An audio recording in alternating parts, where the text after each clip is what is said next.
The scent of garlic and simmering tomatoes was the background music to Emma Hayes's life. It clung to her hair, her clothes, the very pores of her skin after every shift. Tonight it was mixed with the faint, expensive perfume of the city's elite and the low hum of their self-important conversations. The Gilded Spoon was a world of crystal chandeliers that dripped light onto white tablecloths, a place where secrets were whispered over glasses of $100 Barolo. Emma just refilled the water glasses and tried to remain invisible. Her feet ached in her sensible black shoes. It was a dull, familiar ache that signaled the end of a long Tuesday night. Only 3 more tables to close out, and then she could go home, soak her feet, and maybe call her brother, Thomas. The thought of his steady, reassuring voice was a small comfort.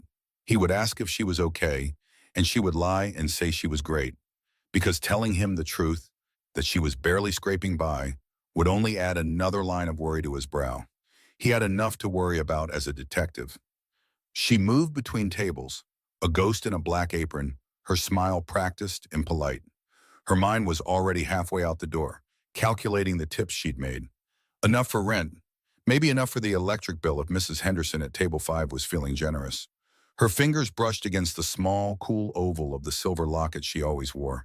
Inside were tiny, faded photos of her parents, a silent reminder of a simpler, safer time. Touching it was a nervous habit, a small anchor in the swirling current of her daily anxieties. Her path took her past booth 12, tucked away in a poorly lit corner near the service corridor. It was occupied by 2 men she didn't recognize, men who didn't fit the usual profile of the Gilded Spoon's clientele. They weren't finance guys celebrating a deal, or couples on a 3rd date. These men were hard angles in ill-fitting jackets, their shoulders hunched together in conspiracy. They spoke in low, gravelly tones, and as Emma bent to retrieve a fallen napkin from the floor nearby, a few words sliced through the restaurant's gentle murmur. The entrance is a clear shot. Emma froze for a fraction of a second, her fingers hovering over the linen napkin. It was probably nothing. She was overtired, her imagination running wild. She straightened up, turning to leave. "Valerius wants it clean," the second man said, his voice a venomous hiss.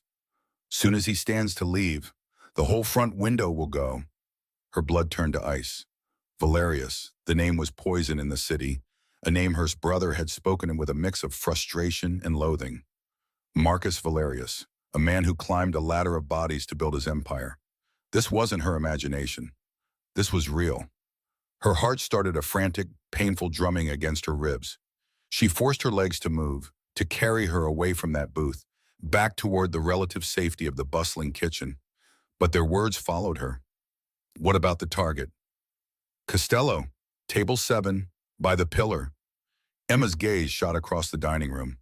At table 7, a man sat alone facing the entrance. He wore a perfectly tailored dark suit, the kind that cost more than her car.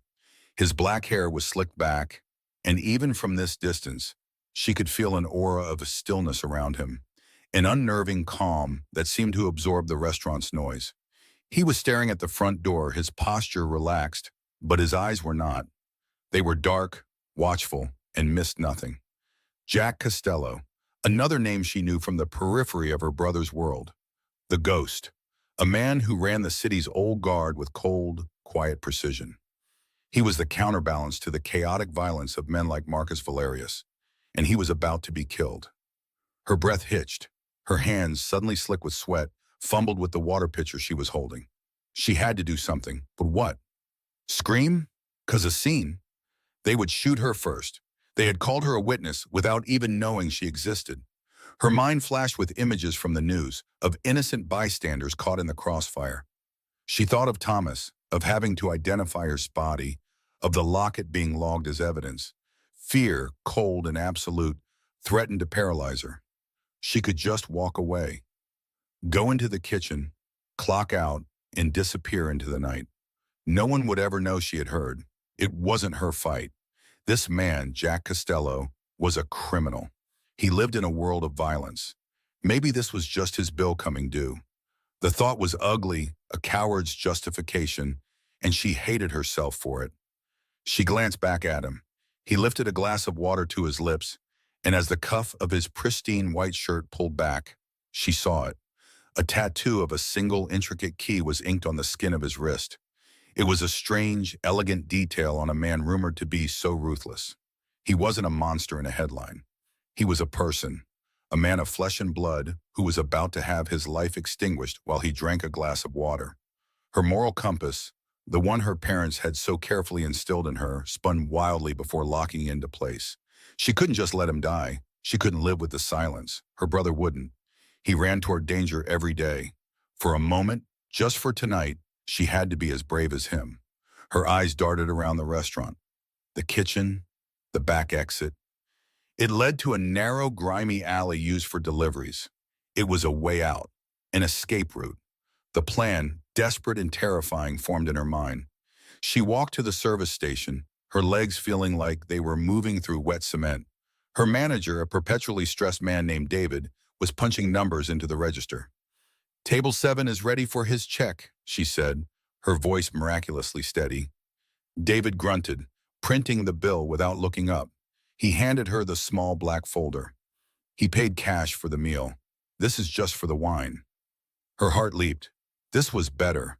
He wouldn't have to fumble with a credit card. He could just leave. The folder felt like it weighed 100 pounds in her hand. She ducked behind the service partition, her back pressed against the cool wood. Her fingers trembled so violently she could barely pull the pen from her apron pocket. The cheap ballpoint pen felt clumsy and foreign. She opened the folder, flipped the bill over, and began to write on the back. Her handwriting, usually neat and careful, was a frantic scrawl. The ink bled slightly on the thin paper. "They're going to shoot. Leave through the kitchen. Now." 5 words. 5 words that could get her killed. 5 words that might save a man's life. She stared at them, the blue ink stark against the white paper. There was no turning back now. She folded the bill, tucked it back into the leather folder, and took a deep, shuddering breath. The air tasted metallic, like fear. The walk from the service station to table 7 was the longest journey of her life. Every step was a conscious effort. The low chatter of the diners, the clinking of glasses, the soft jazz playing over the speakers. It all seemed to fade into a distant roar.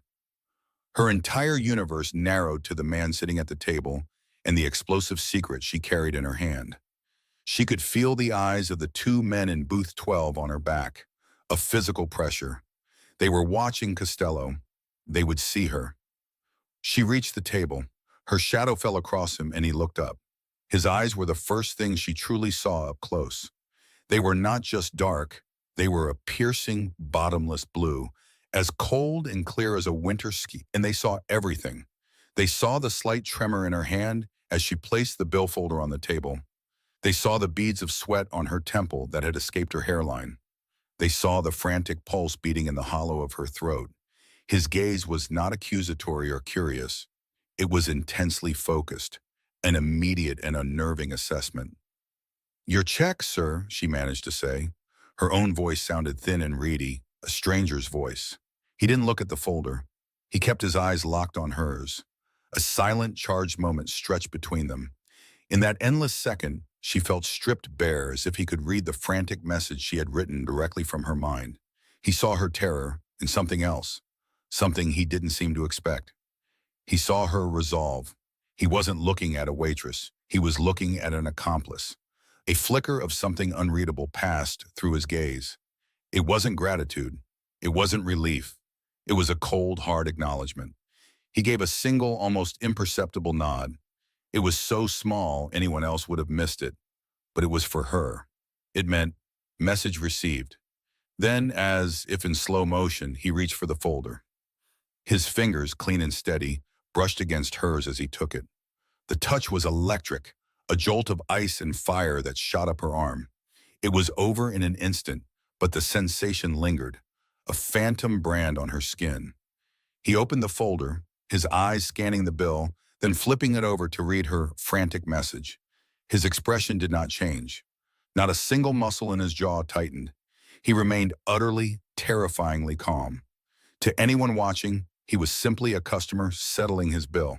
He closed the folder and placed a few large bills on top of it, more than enough to cover the wine and a generous tip. Then he folded his napkin and placed it deliberately on the table beside his plate. He stood up, his movements fluid and unhurried. He was taller than she had expected, his frame powerful beneath the expensive suit. For a final heart-stopping moment, he looked at her again. The intensity in his dark blue eyes held her captive. There was a world of unspoken things in that look. A promise or a warning. She couldn't tell which. It was a look that bound her to him, that sealed her fate to his.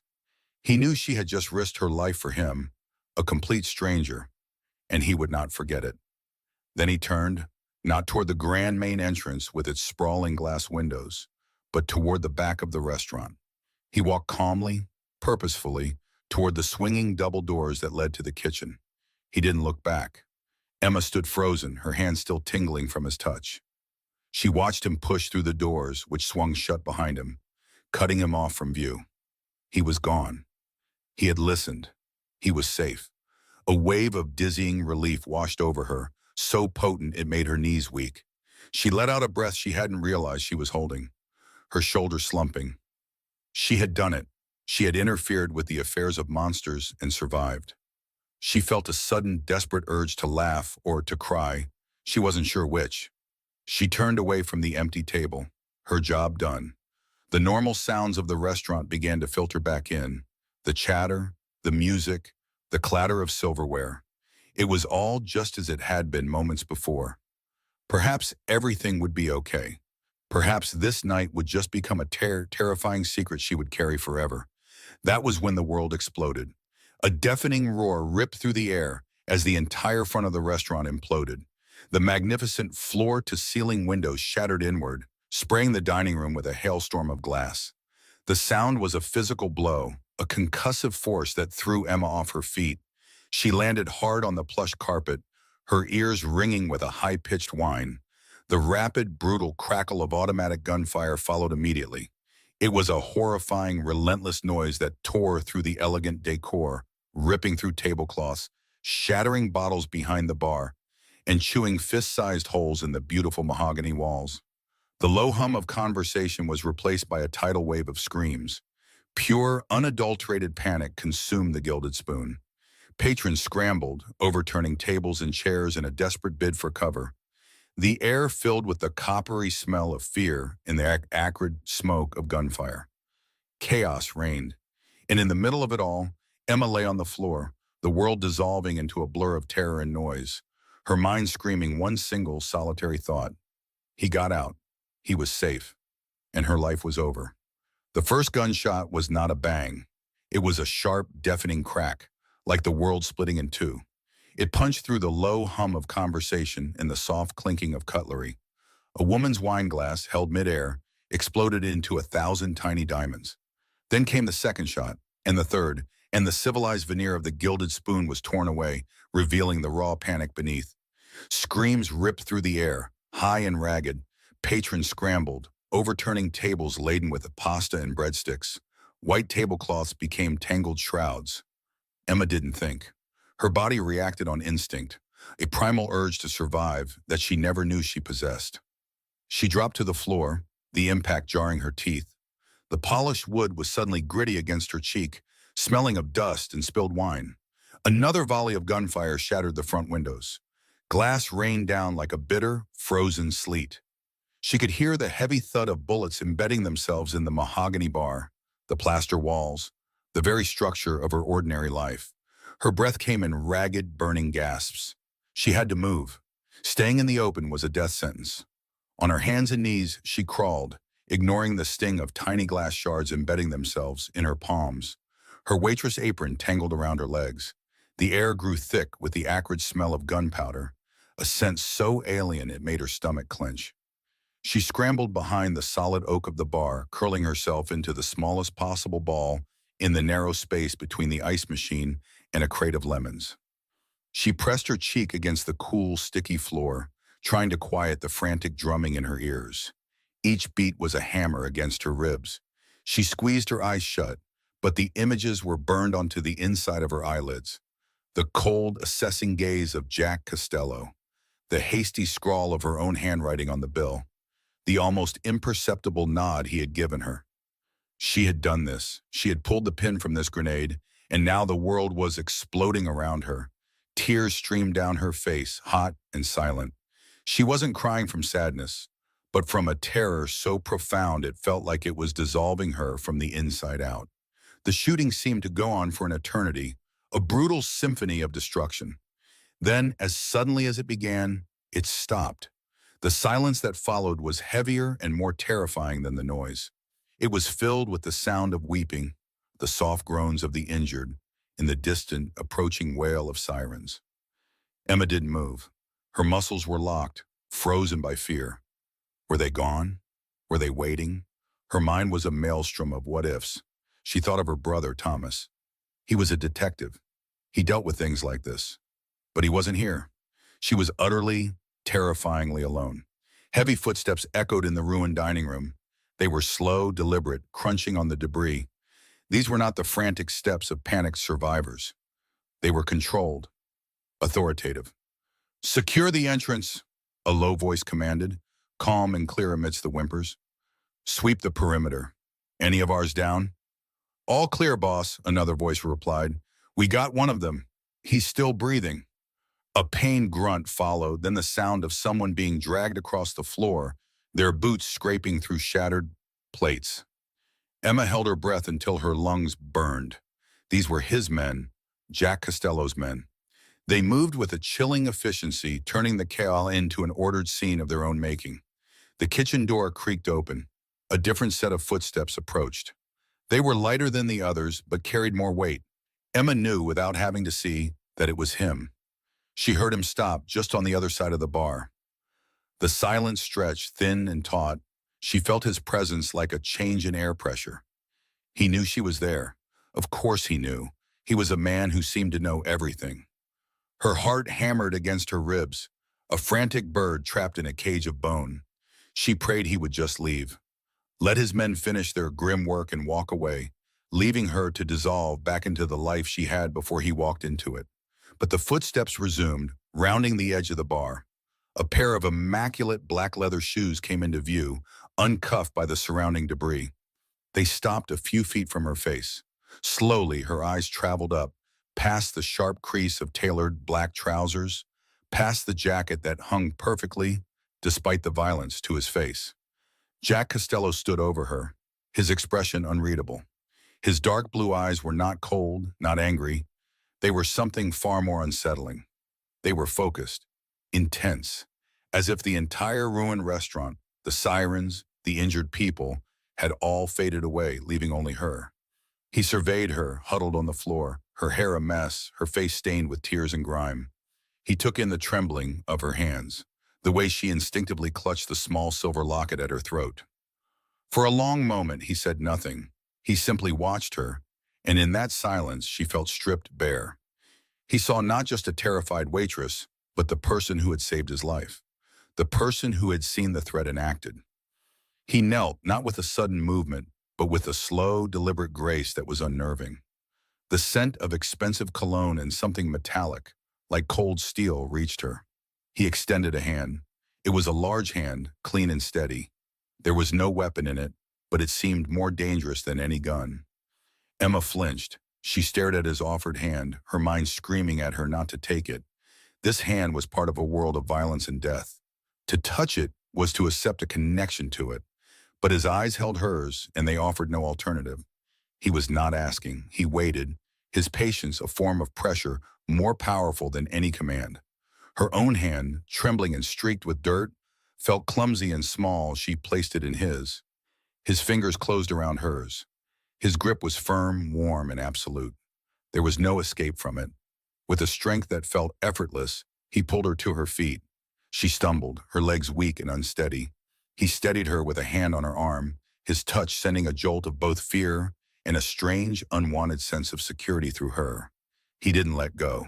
He kept his grip on her arm and led her out from behind the bar, back into the heart of the destruction. The scene was surreal. His men, all dressed in dark suits, stood like sentinels in the wreckage. Near the shattered front doors, one of the gunmen was on his knees, head bowed, a dark stain spreading across his shoulder. Two of Jack's men held him firmly.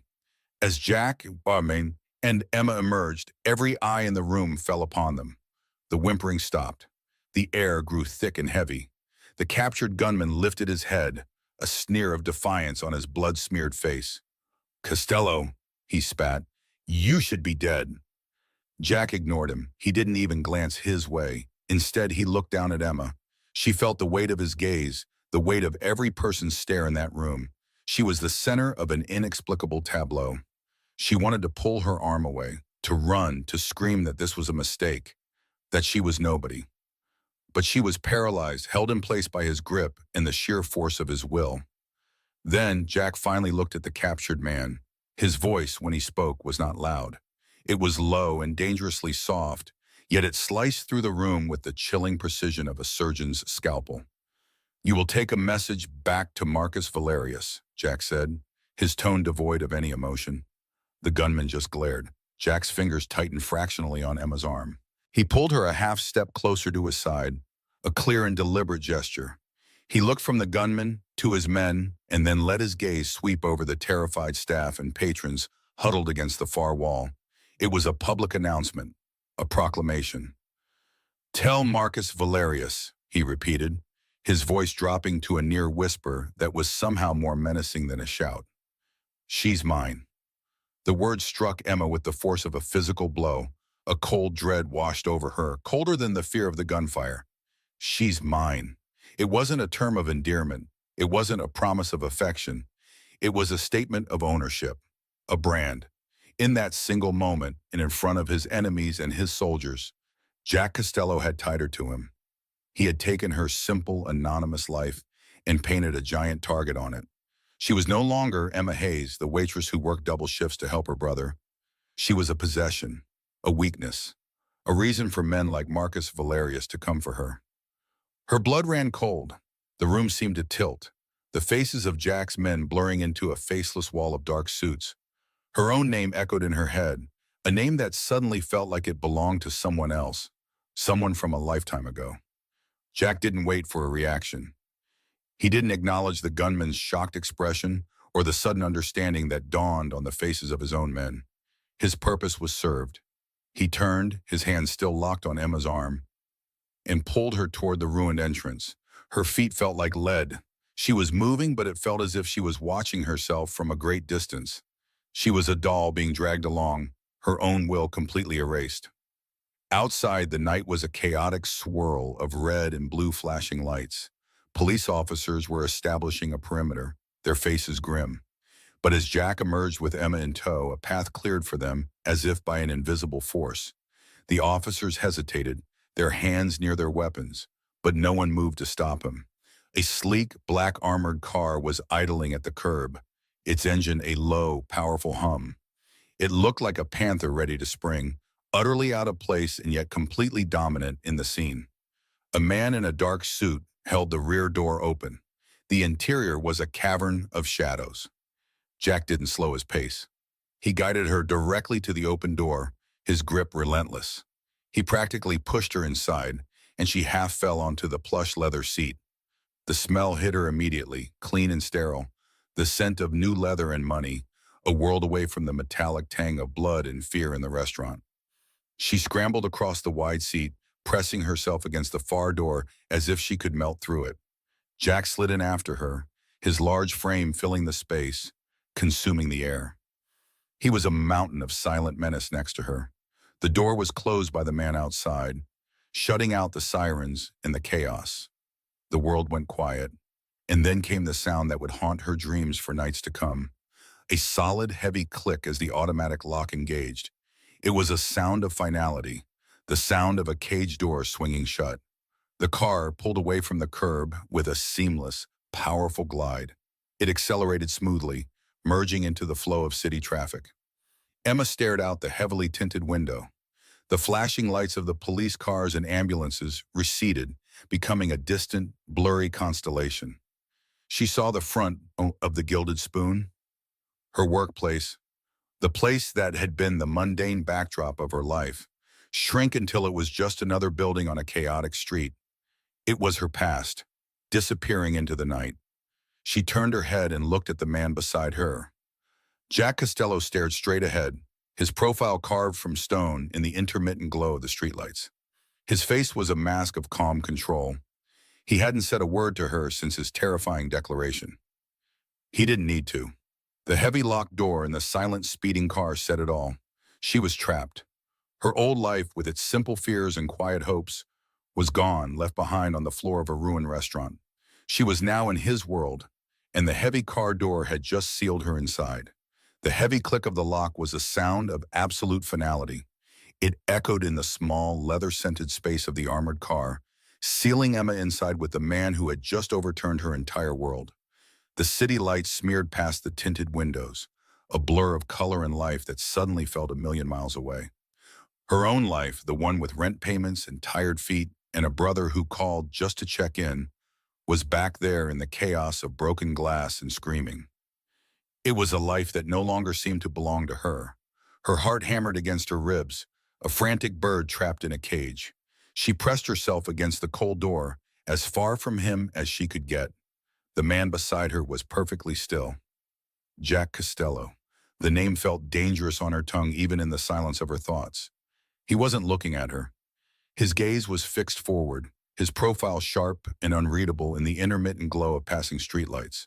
The calm he projected was more terrifying than any shouting. It was the calm of a storm's eye, a place of unnatural quiet surrounded by pure destruction. She could still smell the gunpowder from the restaurant, a bitter tang that clung to her clothes and hair. Her hands were shaking in her lap, so she clenched them into fists, digging her fingernails into her palms just to feel something real. "Where are you taking me?" Her voice was a thin, ragged thing, barely a whisper. It was swallowed by the low hum of the powerful engine. For a long moment she thought he wouldn't answer. Then, without turning his head, he spoke. His voice was low and even, devoid of any emotion. "Somewhere you'll be safe." Safe. The word was a mockery. She had been safe an hour ago, complaining about a rude customer and thinking about what to watch on television when she got home. She had never felt less safe in her entire life. "I want to go home," she said, a little stronger this time. The demand felt pathetic, even to her own ears. "You can't," he replied, and the simplicity of it chilled her to the bone. There was no room for argument in his tone. It was not a suggestion. It was a fact. The car descended into the earth, spiraling down a ramp into a clean, brightly lit underground garage. The silence was absolute when the engine cut off. A man in a dark suit opened her door. Emma didn't move. She felt rooted to the leather seat by a terrible fear. Jack got out of the other side and stood waiting, his patience a tangible pressure. Finally, she forced her trembling legs to move, stepping out into the sterile concrete space. He led her toward a private elevator, his footsteps the only sound besides the frantic beat of her own heart. The elevator rose with unnerving speed and silence. There were no buttons inside, just a smooth, mirrored wall that reflected a distorted version of them. A pale, terrified girl and a tall, dark figure looming beside her. The doors opened with a soft chime, not into a hallway, but directly into a vast open room. Emma gasped. It was a penthouse. Floor-to-ceiling windows wrapped around the entire space, revealing a panoramic view of the city. The lights of skyscrapers and the endless traffic below spread out like a galaxy of jewels. The floors were polished black marble, reflecting the cold starlight from outside. The furniture was sparse, modern, and expensive, all sharp lines and dark colors. It was stunning, but it was not a home. It was a showroom. It was a cage made of glass and steel, perched at the top of the world. It smelled of nothing, just clean, empty air. Jack walked past her toward the wall of windows, his hands in the pockets of his tailored trousers. He looked out at the city he so clearly commanded. "My name is Jack Costello," he said, his back still to her. "You saved my life tonight." Emma wrapped her arms around herself. I didn't know what else to do." "You did the one thing no one else would have," he continued, his voice still that same unnerving monotone. "You saw something wrong and you acted. That kind of courage is rare. It's also dangerous." She took a hesitant step forward. "Please, I don't understand. What did you mean back there? At the restaurant, when you said I was yours." The words felt like ash in her mouth. He finally turned to face her. In the stark lighting of the penthouse, his dark blue eyes seemed to pierce right through her. The men who came for me tonight work for a rival. His name is Marcus Valerius. He's not like me. He is impulsive, cruel, and he enjoys causing pain. When you wrote that note, you stepped into the middle of our war. You became a piece on the board. Emma shook her head, a knot of dread tightening in her stomach. No, I'm not a piece. I'm a waitress. I have nothing to do with you or him. You do now, Jack said flatly. Marcus knows I escaped through the kitchen. He knows someone on the inside warned me. It wouldn't take him long to figure out who. He would have come for you, Emma, not to ask questions. He would have taken you to get to me. He would have used you to break me. The clinical way he laid it all out made her skin crawl. He spoke of her potential torture and death as if it were a simple business transaction. So you claimed me like a piece of property in front of everyone? I declared you under my protection, he corrected her, his gaze unwavering. I made it clear to Marcus and to everyone else that to touch you is to declare war on me. It makes you a target, but it also makes you the most protected person in this city. It was the only move I had to keep you alive. Tears of frustration and fear pricked at her eyes. Your move? This isn't a game. This is my life. You didn't protect me. You destroyed my life. I can't go home. I can't go to work. What am I supposed to do? Her voice cracked, the carefully constructed dam of her composure finally breaking. I want to go home. Please, just let me go home. I'll disappear. I won't tell anyone anything, I swear. He watched her, his expression unchanged. For a moment, she thought she saw a flicker of something in his eyes, something other than cold control, but it was gone as quickly as it appeared. You think it's that simple, he said. It wasn't a question. He walked over to a sleek, dark wood console and picked up a slim tablet. He touched the screen, and it came to life. Then he held it out to her. You still think you have a home to go back to? Hesitantly, she took the tablet. On the screen was a live feed, split into 4 different camera angles. She recognized it instantly. It was the street outside her apartment building. One camera was focused on the front entrance. Another showed the alleyway behind it. A third was a wider shot of the street corner where she always waited for the bus. Her breath caught in her throat. Jack swiped his finger across the screen, bringing up a series of still photographs, all time-stamped within the last hour. The first showed a dark, windowless van parked across the street. The second was a close-up of a man leaning against the wall of the laundromat next door. He had cold, empty eyes and a tattoo of a snake on his neck. He was staring directly at the window of her third-floor apartment. Another photo showed a different man sitting in a parked car, his face illuminated by the glow of his phone. Neither of them belonged in her quiet, working-class neighborhood. Emma felt the blood drain from her face. Her apartment, her sanctuary, the one place in the world that was hers, had been breached. The threat was no longer an abstract idea, a story told by a dangerous man in a sterile penthouse. It was real. It was parked on her street. It was watching her window. She felt a wave of nausea and stumbled back, bumping into a cold leather armchair. She sank into it, the tablet slipping from her numb fingers and clattering onto the marble floor. Those are Marcus's men, Jack said quietly, his voice pulling her out of her spiraling panic. They were there less than 20 minutes after we left the restaurant. What do you think would have happened if you had gone home, Emma?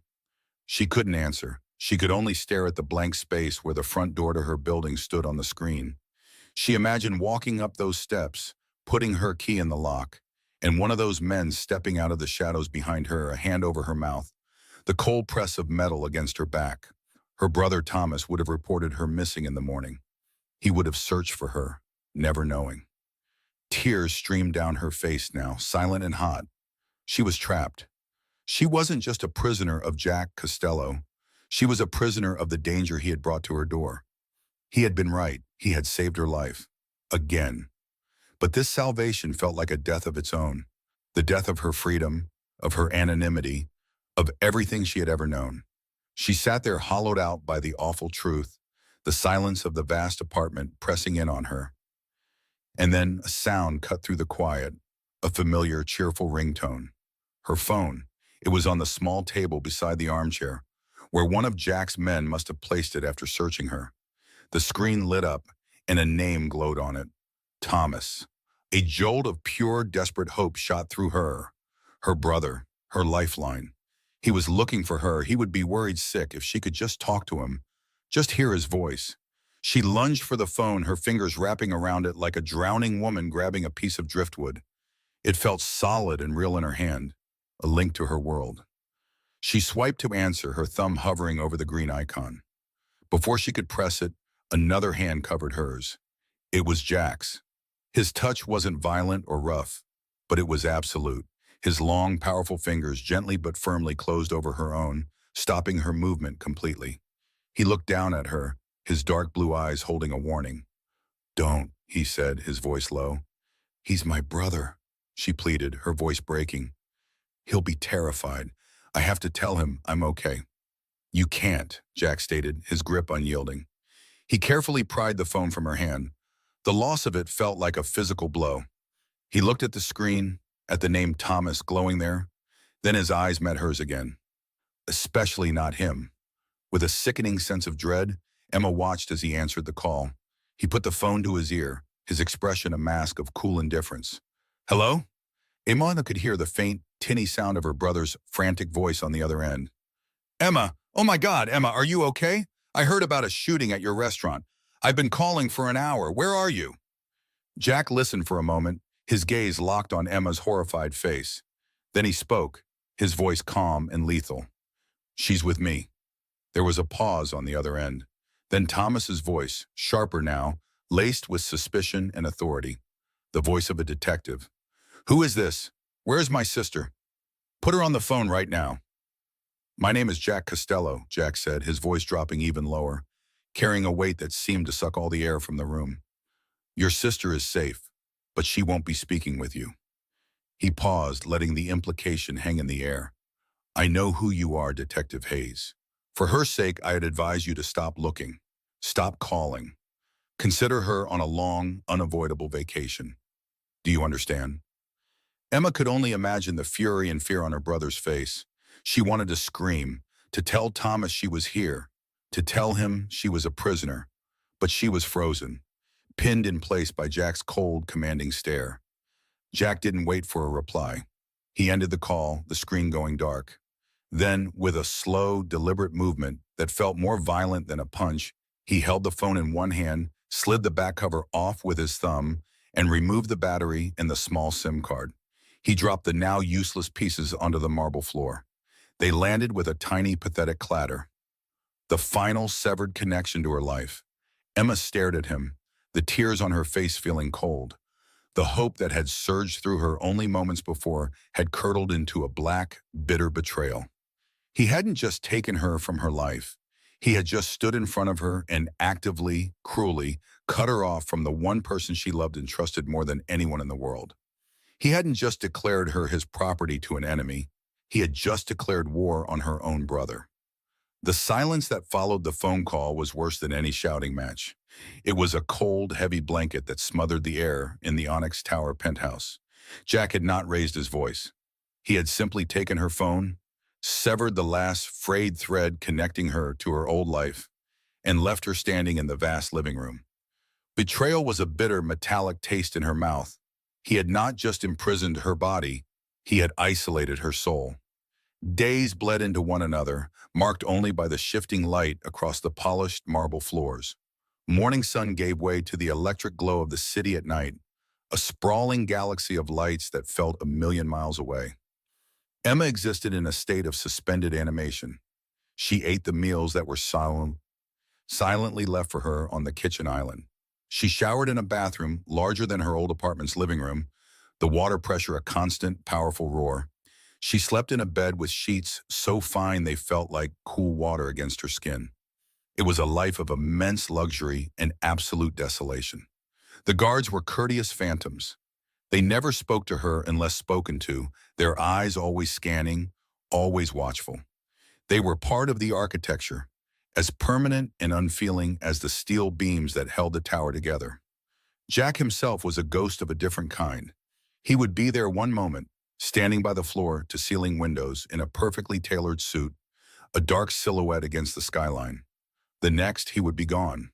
The only evidence of his presence, a lingering scent of expensive cologne and cold authority. He never spoke of the phone call to her brother Thomas again.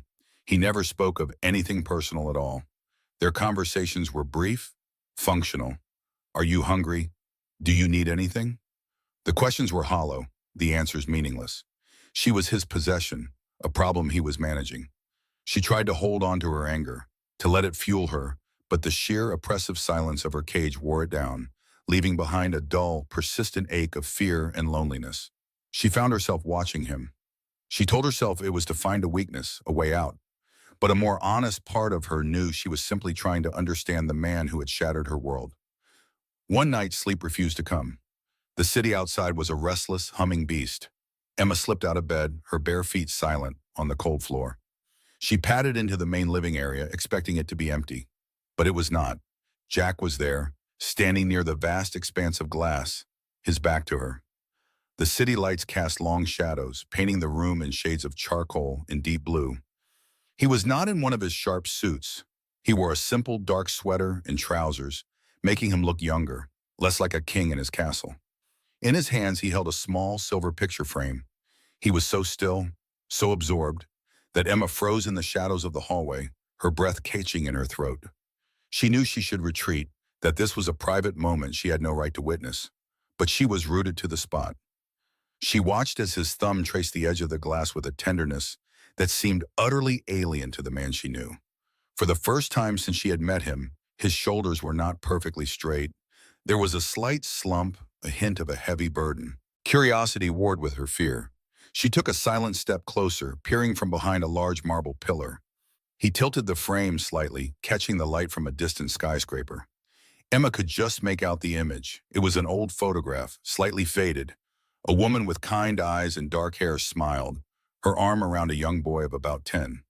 The boy had the same serious expression, the same piercing, dark blue eyes as the man holding the photo. It was him, a version of him from a lifetime ago, before the world had hardened him into steel and shadow. A profound, unspoken grief radiated from him. It was in the way his head was bowed, the way his fingers gripped the frame as if it were a lifeline. In that moment, he was not Jack Costello, the feared Mafia boss. He was just a man, mourning something he had lost. A crack appeared in the monstrous facade he presented to the world, and through it, Emma saw a flicker of the person he might have been. A person who had once been a boy held in a loving mother's arm. Her fear of him did not vanish, but something new mixed with it. A fragile, reluctant sliver of understanding. He must have sensed her presence. His posture changed in an instant. His shoulders straightened, the vulnerability vanishing as if it had never been there. He did not turn around immediately. He simply stood there for a long second, the moment stretching thin between them. Then, he placed the photograph face down on a nearby table and slowly turned to face her. His expression was a blank mask, his blue eyes once again cold and unreadable. The boy in the photograph was gone. The ghost was back. "You should be in bed," he said. His voice was low, perfectly even, betraying nothing. Emma's heart hammered against her ribs. She felt like an intruder, a spy who had seen too much. "I couldn't sleep," she whispered, her voice barely audible. He simply stared at her, and the space between them felt charged with all the things they could not say. He had shown her a piece of his soul, however unintentionally, and now the walls were back up, higher and thicker than before. Without another word, he walked past her and disappeared down the hallway toward his own rooms, leaving her alone with the city lights and the ghost of his sadness.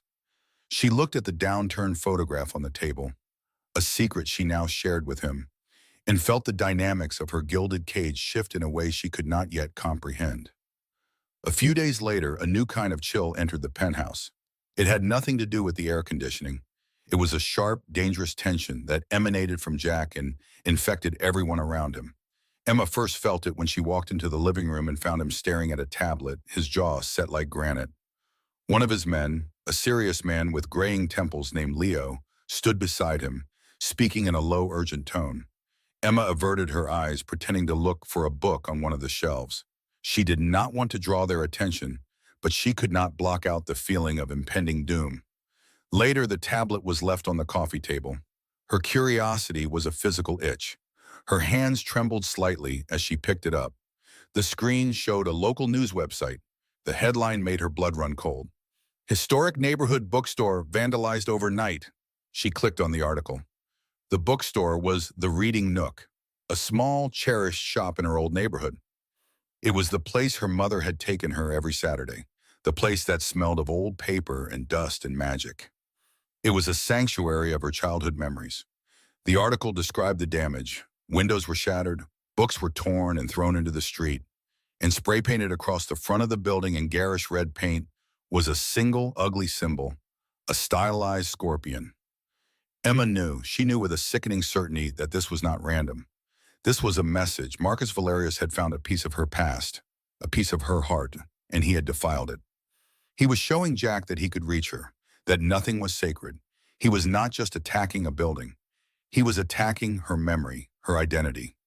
She sank onto the sofa, the tablet slipping from her fingers. The air felt thin, hard to breathe. She looked up and found Jack watching her from across the room. His face was a mask of cold fury. He did not need to say a word. She saw the answer in the tight line of his mouth and the icy fire in his eyes. He knew she had seen the article, and he knew she understood what it meant. This was his fault. By claiming her, he had painted a target on everything she had ever loved. That night, Jack left. He did not say where he was going. He simply walked out, dressed in black, flanked by two of his most imposing men. The heavy penthouse door closed behind him with a quiet, final click. The silence he left behind was different this time. It was not empty. It was full of dread, a waiting silence. Emma wrapped her arms around herself, staring out at the indifferent city lights. She thought of the torn books, the shattered glass, and the red scorpion tainting a place that was supposed to be safe. And she thought of Jack, moving through the darkness of the city, an instrument of vengeance she had unwittingly unleashed. The next morning, the city buzzed with a different story. News channels reported a massive 5-alarm fire at a warehouse complex on the industrial waterfront. An entire block of buildings had been reduced to a smoldering ruin of twisted metal and blackened concrete. The official reports were vague, mentioning a possible electrical malfunction or a gas leak. But the footage from the news helicopters told a different tale. The destruction was too precise, too total. It was not the chaotic spread of an accidental fire. It was a surgical erasure. Emma watched the images on the large television screen, her hand over her mouth. The reporter mentioned that the warehouses were rumored to be the central hub for one of the city's largest smuggling operations. The name Marcus Valerius was not spoken, but it hung in the air like smoke. This was Jack's reply, swift, silent, and absolute. He had been attacked through her, so he had attacked the very heart of his enemy's power. A part of her was terrified by this display of ruthless force. It was a raw, brutal power she could barely comprehend. But another, more complicated feeling stirred within her. A dark, shameful sense of relief. He had answered the desecration of her memories by burning down a piece of his rival's empire. He was protecting her, not just her body, but the idea of her, the life she once had. It was a terrifying, possessive, and violent form of care, but it was care nonetheless. The man who held her prisoner was also her fiercest defender. The contradiction was a dizzying weight in her mind, pulling her deeper into his world of shadows and fire. The tension in the penthouse did not recede after the fire. It sharpened. Jack was back, but he was more distant than ever, a storm cloud of a man pacing the length of his glass cage. He took calls in hushed, clipped tones, his back to the room. Emma stayed in her designated spaces, feeling like a ghost in her own life, a spectator to a war being fought in her name. One afternoon, she was in the small library off the main hall, trying to lose herself in a book. The door was open just a crack. She heard voices from the living room, low and serious. It was Jack and his right-hand man, Leo. She knew she should close the door, but she found herself holding her breath, listening. "The fire was a mistake, Jack," Leo said. His voice was steady, respectful, but held an edge of steel. "It was a statement, I get that, but it wasn't your style. It was loud. It was emotional." There was a long silence. Emma could picture Jack staring out the window, his jaw tight. He pushed a button. Jack's voice was a low growl. "I pushed back." He wanted you to, Leo pressed on, his tone urgent. Marcus is a snake. He doesn't fight with his fists. He fights with your head. He sent you a message through the girl, and you reacted exactly how he knew you would. You went straight for his finances, his operation. It was a king move, but it was a predictable one. You've never been predictable, Jack. Emma felt her stomach clench. The girl, that's all she was. A button to be pushed. What's your point, Leo? Jack asked, his voice dangerously quiet.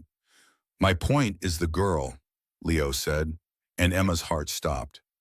This attachment, it's a liability. You brought her here to protect her, but by doing that, you've made her your entire strategy. Marcus knows it. Everyone who's watching us knows it. He has a string tied directly to your gut now, and he is going to pull it again and again until you're so tangled up you can't move. He'll use her to make you reckless. He already has. Another silence, thick with unspoken history and loyalty. Emma pressed her ear closer to the door, desperate and terrified to hear Jack's response. Handle your business, Leo, Jack said finally. The words were ice. And I'll handle mine. It was not a denial. It was a dismissal. The conversation was over. Emma pulled back from the door as if burned, her hand flying to her mouth to stifle a gasp. She quietly clicked the door shut, plunging the library into dim light. Leo's words echoed in her mind, each one a hammer blow. A liability, making you reckless. A string tied to your gut. The realization settled over her, cold and heavy as a gravestone. She was not just a pawn in this deadly game. She was the board itself, the fire, the violence, the escalating war between Jack and Marcus. It all traced back to her. Jack's protection was not a shield. It was a catalyst, a weakness his enemies could exploit. He was tearing down his own rigid rules, the very rules that had kept him in power, all for her. The strange, dark comfort she had felt after his retaliation curdled into pure guilt. She was not just in danger, she was the danger. The words still echoed in her memory, sharp and cruel. Leo's voice, a low rumble of warning to Jack, a liability, a weakness. The thought had followed Emma through the long, silent days in the penthouse. It coiled in her stomach each time one of Jack's men looked at her with unreadable eyes. It was a poison ivy vine wrapping around her heart, making it hard to breathe. Now it was even creeping into her dreams. She was back in the Gilded Spoon, but the restaurant was twisted, wrong. The chandeliers dripped a thick, dark liquid that smelled like rust. The low hum of conversation was gone, replaced by a high-pitched ringing in her ears. She saw him across the room. Jack Costello, sitting at his table, his back to the entrance. She tried to scream a warning, to tell him to run, but her throat was tight, filled with cotton. Her feet were glued to the floor. The note was in her hand, the ink bleeding down her fingers like dark veins. She had to get to him. Then the doors burst open, not with the soft chimes she remembered, but with a splintering crack of wood. The figures standing there were just shadows, faceless and menacing. The ringing in her ears became a roar. She saw the glint of metal, a flash of light that burned her eyes. The sound wasn't a series of shots this time. It was a single, deafening explosion that shattered every glass, every plate, every illusion of safety she ever had. Emma woke with a strangled gasp, lurching upright in the enormous bed. The silk sheets were tangled around her legs, cold and slick with her own sweat. Her heart hammered against her ribs, a frantic drumbeat against the dead silence of the room. The city lights painted sterile patterns across the far wall, a cold and distant beauty. She was in the Onyx Tower. She was safe. But the terror from the dream clung to her, a suffocating shroud. Her hand flew to her neck, her fingers closing around the familiar cool metal of her silver locket, a desperate anchor in a raging sea. She squeezed her eyes shut, trying to force the images away. The splintering door, the flash of fire. A tear escaped and traced a hot path down her cold cheek. Another followed. She couldn't stop them. The guilt was a physical weight, pressing down on her chest. Leo was right. She had dragged Jack into the light where his enemies could see him. And by saving him, she had given them a target. She had become his weakness. The bedroom door flew open so fast it hit the wall with a solid thud. Emma flinched violently, her breath catching in a sob. Jack stood in the doorway, framed by the dim light of the hallway. He wasn't wearing his usual impeccable suit, just black trousers and a simple white shirt, the sleeves hastily rolled up to his forearms. His hair was slightly disheveled, and his face, stripped of its usual guarded mask, was tight with alarm. He looked nothing like the cold Mafia boss, and everything like a man who had been woken by a scream. His dark blue eyes found her in the dimness, huddled in the center of the bed. For a second he just stood there, his chest rising and falling heavily. The authority was gone, replaced by a raw, naked concern that stunned her into silence. He crossed the vast room in 3 long strides, his movements urgent and devoid of their usual predatory grace. He didn't speak. He just came to the side of the bed and knelt on the expensive rug, bringing him to her level. "Emma," he said, and his voice was low, rough around the edges. It was the first time he had used her name with such unguarded softness. She couldn't answer. A fresh wave of tears blurred her vision. She shook her head, a small, helpless gesture. She was ashamed of this weakness, of falling apart in front of him. She was supposed to be strong, to not be a burden, but the nightmare had stripped her bare. "You were screaming," he said, his gaze searching her face. He saw the tracks of her tears, the trembling of her lower lip. His own expression hardened for a moment, not with coldness, but with a flicker of anger directed down at an unseen enemy, at the memory that was tormenting her. "It was just a dream," he murmured. "You're safe here." The words were simple, the kind of thing anyone would say, but coming from him, they carried an impossible weight. He was the source of her danger and, paradoxically, her only protection. The contradiction was a dizzying spiral in her mind. She pulled her knees to her chest, wrapping her arms around them, trying to make herself smaller. "I'm sorry," she whispered, her voice cracking. "I didn't mean to wake you." "Don't apologize," he said, his tone firm but not unkind. He watched her for a long moment, the silence stretching between them. The only sounds were her shaky breaths and the distant, lonely wail of a siren far below. His eyes were so intense she felt as though he could see right through her skin into the chaotic mess of her thoughts. He saw the guilt she was drowning in. He hesitated then, a flicker of uncertainty in his movements that was so unlike him. He slowly raised his hand. Emma instinctively tensed, her mind flashing back to him, grabbing her arm in the restaurant, his grip like steel. But this was different. He didn't reach for her arm or her shoulder. He moved his hand toward hers, the one that was clenched into a white-knuckled fist on the silk sheets. He gently, carefully, covered her hand with his own. The contact was electric. A jolt of pure, unadulterated shock went through her. His hand was large and warm, completely engulfing hers. She could feel the slight roughness of calluses on his palm, a testament to a life she couldn't begin to imagine. It wasn't a gesture of possession or control, it was grounding. A simple, profound human touch that said, "I'm here, you are not alone." The carefully constructed walls she had built around her heart began to crumble. The tears she had been fighting back now fell freely, silently. She didn't try to hide them. In that moment, she was too exhausted to pretend. He didn't pull away. He simply held her hand, his thumb stroking gently over her knuckles. A steady, rhythmic comfort. He was absorbing her panic, her fear, his stillness, a rock in her storm. She looked from their joined hands up to his face. The hard lines of his jaw were still there, the shadow of a beard darkening his chin. But his eyes held a depth of emotion she had never seen before.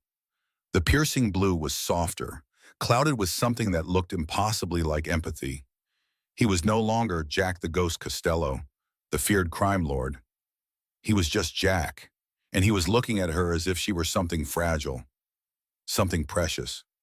"It's my fault," she choked out, the words tumbling out with a sob. The guilt was too heavy to carry alone. "Leo," I heard what he said, "that I'm a liability, that I'm making you reckless. He's right. Marcus is doing these things because of me. The restaurant, it was my fault." Jack's jaw tightened. A flash of cold anger crossed his features, but it wasn't directed at her. "Leo speaks out of turn," he said, his voice a low growl. He shifted his grip, lacing his fingers through hers. "What happened at the restaurant was not your fault. The decisions I make are not your fault. Do you understand me, Emma? She stared at him, mesmerized by the intensity in his eyes. He was willing her to believe him. She wanted to, desperately. She gave a tiny, uncertain nod. You did something no one else would have done, he continued, his voice dropping even lower, becoming more intimate. You saw danger, and you ran toward it to help a stranger. That isn't a weakness. He paused, his gaze unwavering. That is a strength I have not seen in a very long time. His words settled over her, a balm on a raw wound. He didn't see her as a liability. He saw her as strong. The thought was so overwhelming, it stole her breath. The space between them grew charged, thick with unspoken feelings. The danger, the penthouse, the world outside with its assassins and rivals. It all faded away. There was only the quiet room, the warmth of his hand, and the startling intimacy of his confession. She felt a strange pull toward him, an inexplicable sense of belonging that terrified and thrilled her in equal measure. Her fingers tightened around his. She saw the slight flicker in his eyes as she returned the pressure. It was a silent acknowledgement, a pact made in the dead of night, without words. He was her protector, yes, but she was starting to realize she was something more to him, and he was becoming something more to her than just a formidable captor. He leaned in slightly, his face closer to hers now. She could smell the faint, clean scent of his soap and something else, something uniquely him. Her heart, which had been racing with fear, was now pounding with a different, more complicated rhythm. She watched as his gaze dropped from her eyes to her lips for a fraction of a second. The air crackled. The world held its breath. And then a harsh, metallic buzz cut through the silence. It came from the pocket of his trousers, a phone vibrating. The sound shattered the moment as effectively as a gunshot. Jack froze. His eyes snapped back to hers, and for a moment, he seemed to war with himself, his jaw tight. A flicker of profound frustration crossed his face. He didn't want to answer it. He didn't want it to let go of her hand, but the world he commanded was calling him back. The buzz came again, insistent, demanding. With a deep, quiet sigh of resignation, he slowly released her hand. The loss of his warmth was immediate and acute, leaving her skin feeling cold. He stood up, his tall frame once again casting a long shadow over her. The man who had been kneeling at her side was gone. The boss was returning. He pulled the phone from his pocket, his movements becoming clipped and efficient once more. He glanced at the screen, and Emma watched his entire demeanor change. It was like watching a mask of stone descend over his face. The warmth that had been in his eyes moments before was extinguished, replaced by an arctic cold. The softness around his mouth hardened into a thin, grim line. His body went rigid, every muscle tensed for violence. He didn't curse. He didn't move. He just stared at the screen, his stillness more frightening than any outburst. A cold dread trickled down Emma's spine, erasing the last vestiges of the warmth they had shared. She had seen him look formidable, angry, even ruthless. But this was different. This was a chilling emptiness, a complete void of emotion that promised a terrible, calculated storm. This was the ghost she had heard whispers about. "What is it?" she asked, her voice barely a whisper. She was almost afraid of the answer. He didn't respond for a long moment. He didn't even seem to hear her. His focus was entirely on the device in his hand. When he finally looked up, his eyes were no longer the ones that had offered her comfort. They were the eyes of a predator that had just locked onto its prey. They were flat, dark, and utterly merciless. Without a word, he turned the phone and angled the screen toward her. The image was grainy, taken in low light, but it was horribly clear. A man was tied to a wooden chair. His face was bruised and swollen, his eyes wide with fear. A thick strip of silver duct tape was stretched cruelly across his mouth, silencing any plea or cry. Emma's blood ran cold. The air left her lungs in a silent whoosh, as if she had been punched. Her mind refused to process what her eyes were seeing. But there was no mistake. The terrified eyes, the shape of his face beneath the bruises. It was Thomas, her brother. Her hand flew to her mouth to stifle a scream. A wave of nausea and vertigo washed over her. Below the horrifying picture of her brother, a single line of text glowed on the screen. 4 simple words from Marcus Valerius. 4 words that signed a death warrant on the girl for the cop. Jack's face was stone. The man who had held her hand, who had called her strong, was gone.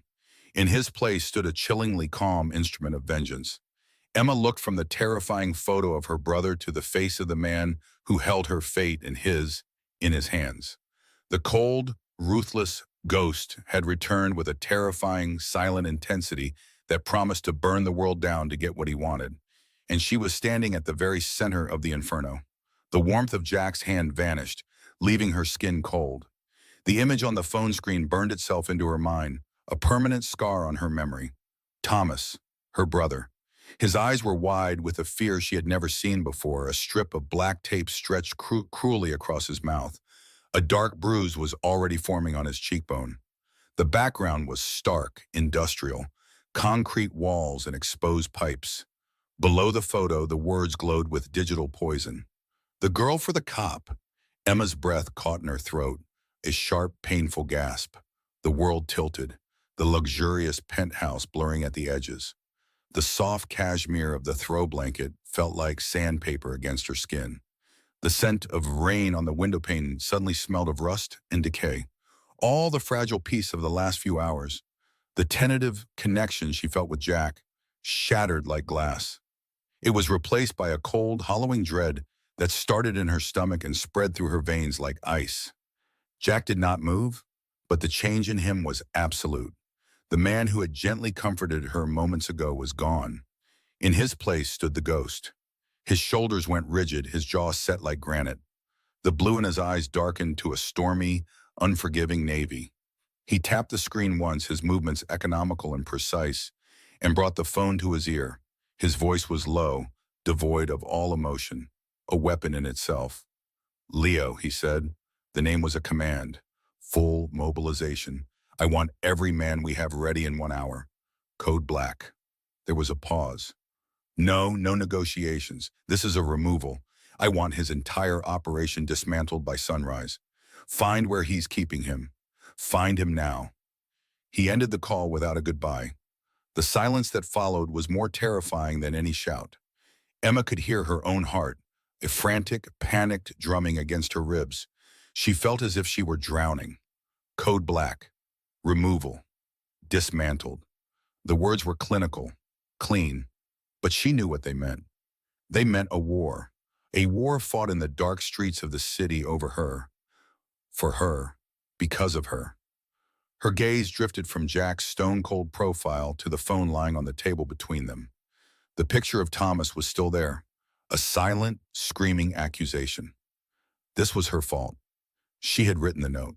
She had saved Jack, and in doing so, she had painted a target on the back of the one person she loved most in the world. The guilt was a physical weight, pressing down on her chest, making it impossible to breathe. Jack finally turned to look at her. The coldness in his eyes was not directed at her, but it was so absolute, so chilling, that she flinched. "He will not touch you," Jack said, his voice a flat, hard promise. "I will burn his world to the ground first." But Emma wasn't hearing him. She was hearing Leo's voice from the other night, a phantom echo in her memory. "This girl is a liability. She's making you reckless." He was right. This was reckless. This was a storm of violence about to be unleashed, and she was the reason for it. Men would be sent into danger. Men might not come back. All for her. She shook her head, a small, desperate movement. "Jack, no," she whispered. Her voice was thin, fragile. "You can't." He ignored her, already moving toward the large living area where a lacquered black desk sat against the far wall. He began issuing orders into another phone, his voice a low, steady current of command. Emma watched him, her hands clenched into fists at her sides. She felt utterly helpless, a pawn in a game where the board was a city and the pieces were human lives. Her brother's life, Jack's men's lives. She stood on trembling legs and followed him, her bare feet silent on the cold marble floor. He was standing by the window, staring down at the glittering city lights below as he spoke. He looked like a king surveying his domain, preparing to send his armies into battle. Leo arrived, silent as his namesake, and the two of them began to speak in low, urgent tones over a map of the city spread across the desk. Emma stood in the shadows of the hallway, just out of sight. She listened, and every word was a fresh wave of horror.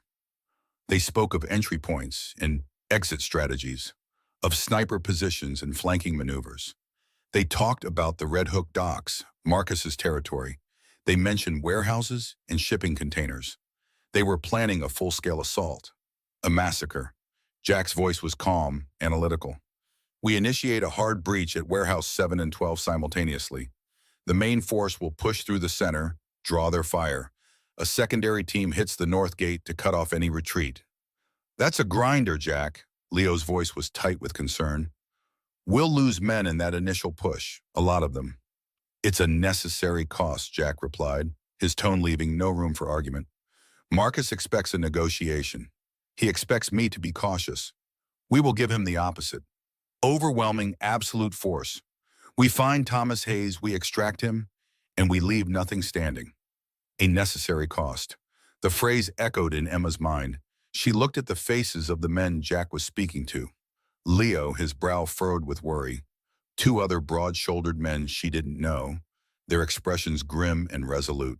They were husbands, maybe, fathers, brothers, and they were going to be sent into a meat grinder because of her, because of a stupid, impulsive note she had written on the back of a bill. Tears welled in her eyes, hot and shameful. She saw her brother's face again, terrified and bruised. She saw the faces of these men, loyal, and prepared to follow their leader into hell. The weight of it all was too much to bear. She couldn't let this happen. She could not be the cause of so much destruction. There had to be another way. A better way. She stepped out of the shadows. All three men turned at once. Their conversation cut short. Their eyes fell on her, and the air crackled with a new tension. Leo's expression was unreadable. Jack's was a mask of cold fury, but for a split second, she saw something else flicker in his eyes. A flash of vulnerability, of fear, before it was locked away again. Emma, go back to your room, he commanded. His voice was not harsh, but it held the unyielding weight of authority. She shook her head, taking another step forward. The tears were streaming down her face now, but her voice, when she spoke, was surprisingly steady. No. She walked directly to him, stopping just a few feet away. She could feel the heat radiating from him, the coiled energy of a predator about to strike.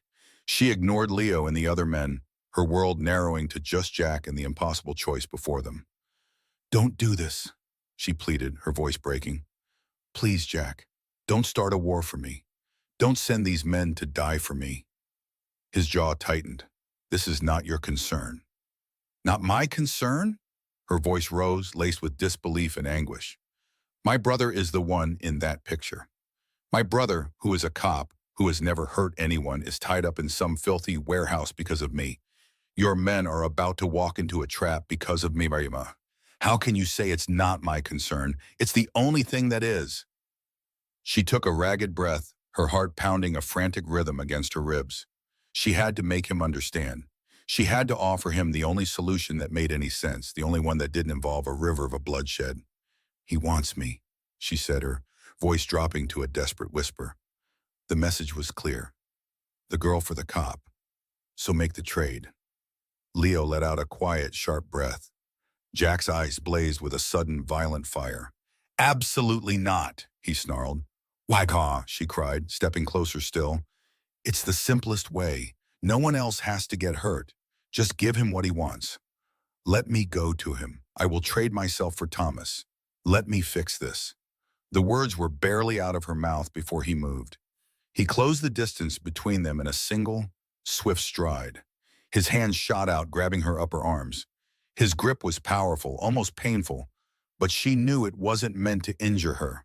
It was the grip of a man clinging to his last hope, a man terrified of drowning. He pulled her close, his face just inches from hers. The cold, controlled mask of the ghost was completely gone. In its place was a raw, desperate man, his eyes wild with a fury that was tangled with sheer, unadulterated terror. Listen to me, he said, his voice a low, guttural growl that vibrated through her. You will never say that again. You will never offer yourself to him. Do you understand me? She stared into his eyes, seeing the storm there. She saw the possessiveness, the fierce animalistic need to protect. But underneath it, she saw the same fear she felt, the fear of loss. "I will not lose you," he said, the words torn from him, raw and bleeding with an emotion he so clearly fought to conceal. It wasn't a threat, it was a confession, a desperate, ragged plea. "I will not." For a moment she was stunned into silence. His face was so close she could see the faint lines around his eyes, the muscle twitching in his jaw. She could feel the frantic energy pouring off of him, the desperate strength in his hands. This wasn't the cold mafia boss. This was Jack, and he was terrified. But then the image of Thomas flashed behind her eyes again, bound, gagged, helpless. "You would rather have my brother die?" she asked, her voice thick with unshed tears. "You would rather your own men die, all to keep me here in this cage?" "Marcus won't trade," Jack bit out, his grip tightening almost imperceptibly. "He doesn't do deals, he creates traps. He would take you, and he would kill your brother anyway. He would kill you both just to watch me break. Giving you to him isn't a solution. It's a surrender, and I do not surrender." He was breathing heavily, his chest rising and falling. He was trying to make her understand the logic of his world, the brutal calculus of his enemy. But all she could hear was the as the necessary cost. "Then what happens?" she whispered, her resolve crumbling under the weight of his intensity. "What happens to my brother while your men are fighting in the streets?" "We will get him back," Jack said, his voice regaining a sliver of its earlier certainty. He was forcing the ghost back into place, rebuilding his walls. "I will get him back." He let go of her arms abruptly, stepping back. The sudden loss of contact left her feeling cold and strangely empty. He turned to Leo, his face once again an unreadable mask of command. "Get her out of here. Post a guard on her door. She doesn't leave the room." Leo nodded, his expression sympathetic but firm. He gently took Emma's elbow. "Come on, Emma." She felt numb, defeated. She let Leo guide her back down the hallway, her legs feeling like lead. A guard. He was putting a guard on her door, not just to protect her from the outside world, but to imprison her within it. He didn't trust her. He knew on some level what she was capable of. He knew she would try to sacrifice herself. Leo stopped at her bedroom door and opened it. He looked at her, his eyes full of a weary sadness. "He's doing this to protect you," he said softly, "in his own way." "His way is going to get people killed," she replied, her voice hollow. She stepped into the room and the door clicked up shut behind her. A moment later, she heard the soft thud of a guard taking up his position outside. She was officially a prisoner. She walked to the immense floor-to-ceiling window and pressed her forehead against the cool glass. The city sprawled below, a million lights twinkling in the darkness. A million lives that were utterly oblivious to the war that was about to begin in their midst. She stared at her faint reflection in the glass. Her face was pale, her eyes winning and haunted. Jack's words echoed in her ears. "I will not lose you." The desperate sincerity in his voice had shaken her to her core. A part of her, a foolish, treacherous part, had wanted to collapse against him, to let him handle it, to believe his promises. But she couldn't. The cost was too high. The image of Thomas was a brand on her soul. The thought of Leo, of those other men, falling in a hail of bullets in a dirty warehouse. For her, it was an unbearable weight. Jack saw the world in terms of power, control, and victory. He would win, but the price of his victory would be written in blood.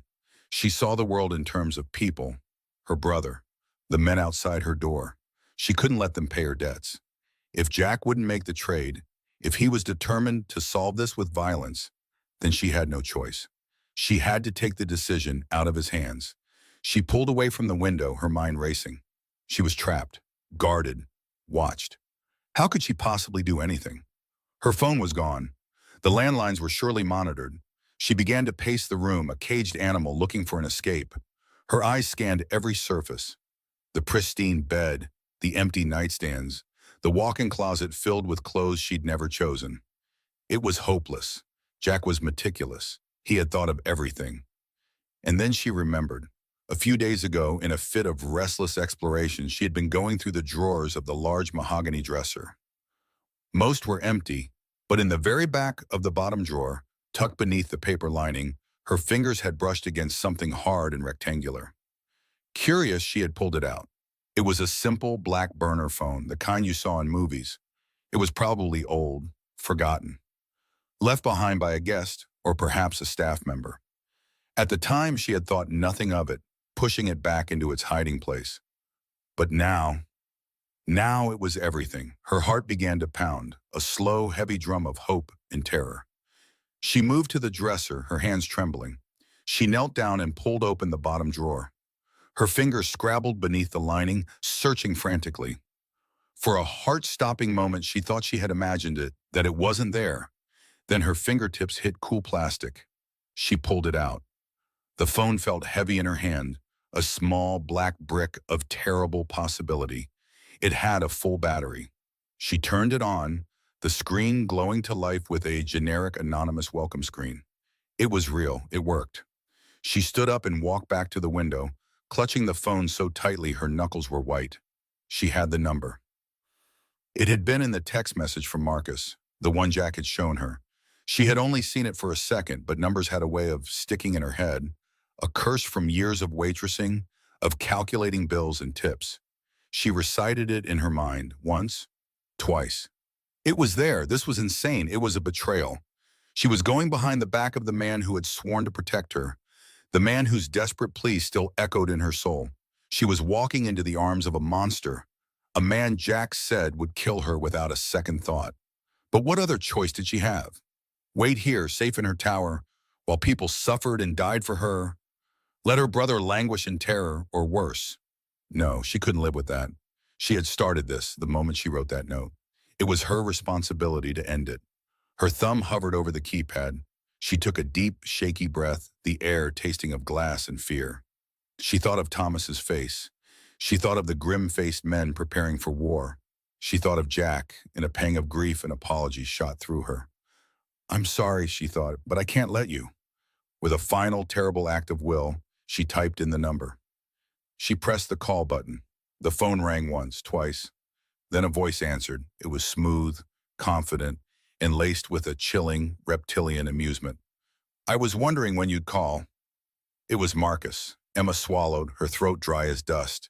She closed her eyes, clutching the silver locket at her neck, the last piece of her old life. I'll do it, she said, her voice a ghost of its former self. I'll come to you. Just let my brother go. The burner phone felt like a block of ice in Emma's hand. The call was over. The deal was made. The silence that rushed back into the opulent penthouse was more terrifying than any noise. It was a dead, sterile quiet, the kind that promised nothing good. She placed the phone on the polished marble of the bathroom counter, her fingers leaving a faint, damp print. For a moment, she just stared at her reflection. The woman looking back was a stranger. Her eyes were wide, shadowed with a fear that seemed to have permanently stained her. But beneath it was a flicker of something new, a hard, desperate resolve. This was her choice. Not Jack's war, not the lives of his men, just her. For Thomas. The thought of her brother, his face a mask of pain in that terrible photo, was the only fuel she had. It burned away the paralyzing terror, leaving only the cold mechanics of what she had to do next. She moved quietly, her bare feet making no sound on the cold floor. Every shadow seemed to hold one of Jack's guards. Every distant city sound felt like an alarm about to be raised. Her heart hammered against her ribs, a frantic drumbeat counting down the seconds she had left. She remembered a conversation she had overheard between two guards a week ago. They were complaining about a faulty lock on a service entrance in the east wing, a door used for catering and maintenance that led to a fire stairwell. It was a tiny detail, a crack in the fortress. It was her only way out. She pulled on a simple dark sweater and jeans, the plainest clothes she could find. She paused at the nightstand, her fingers hovering over the small silver locket Jack had once touched so gently. It held the last picture of her parents. Taking it felt like bringing them into this nightmare. Leaving it felt like abandoning the last piece of herself. With a trembling hand, she left it behind. It was a message, a goodbye, a silent apology to the man she was about to betray. Slipping out of the bedroom, she moved through the rich, dark living space. The floor-to-ceiling windows showed a city glittering with a million lights, a world she no longer belonged to. Each step was a gamble. She held her breath as she passed the hallway leading to Jack's study. A thin line of light shone from under the door. He was in there, or planning, plotting a war for her. The guilt was a physical weight, pressing down on her, but it was not enough to stop her. She reached the east wing, her hand closing around the cold metal of the service door handle. It clicked. The faulty lock held true. She slipped into the darkness of the concrete stairwell, pulling the heavy door shut behind her. The sound echoed like a gunshot in the confined space. Then there was only the sound of her own ragged breathing as she ran. Jack stared at the tactical map spread across his desk. The city laid out in a grid of light and shadow. Lines were drawn, routes were marked, and contingency plans were detailed in his sharp, precise handwriting. Leo stood opposite him, his expression grim. They were planning the assault on Marcus's waterfront territory. It was a bloody, high-risk operation. A war, just as Emma had feared. But Jack felt nothing. The ghost was in control, a cold, calculating machine of vengeance. He had compartmentalized the image of Thomas, bound and gagged. He had locked away the memory of Emma's tear-streaked face. Emotion was a liability. But something was wrong, a persistent, nagging feeling at the edge of his awareness, a dissonant note in the cold symphony of his logic. He had last seen Emma an hour ago, her face pale, her eyes distant. He had wanted to go to her, to hold her and tell her he would fix it. But he couldn't. The ghost could not offer comfort. The ghost had to act. He pushed the feeling aside. It was just anxiety, a side effect of the stakes. The primary team will move in from the north, through the container yard, Leo said, his finger tracing a red line on the map. It's the longest route, but the best cover. Jack nodded, but he wasn't listening anymore. The feeling was stronger now, an unsettling silence from the other side of the penthouse. She was always quiet, but this was different. This was an absence, a void. He stood up so abruptly that his chair scraped loudly against the floor. Leo stopped talking, his eyes questioning. I need to check on her, Jack said, his voice tight. He walked out of the study, his long strides eating up the distance to her bedroom. The door was slightly ajar. Emma? He called out softly. No answer. He pushed the door open. The room was empty. The bed was made. Everything was neat, too neat. His eyes scanned the room, every detail coming into sharp, terrifying focus. Then he saw it. On the nightstand beside the lamp sat her small silver locket. The cold in his veins turned to ice. She never took it off. Never. It was her connection to her past, to the life he had stolen from her. Leaving it was not an oversight. It was a statement. He lunged for the bathroom, his heart pounding with a force that stole his breath. And there it was, on the counter, a cheap, disposable burner phone. He snatched it up, his thumb scrolling through the recent calls. One number, one name, Marcus. The world tilted, the air punched from his lungs. The careful walls of his control did not just crack, they shattered into a million pieces. Leo, he roared, his voice a raw sound of pure fury and panic that echoed through the entire penthouse. She's gone. She went to him. Leo was at his side in a second, his face paling as he saw the phone in Jack's hand. The docks, Leo said, his mind catching up instantly. The exchange, it has to be the docks. The ghost was gone. All that was left was Jack, a man staring into an abyss. Get the cars, he snarled, his voice dropping to a lethal whisper. Everyone, now.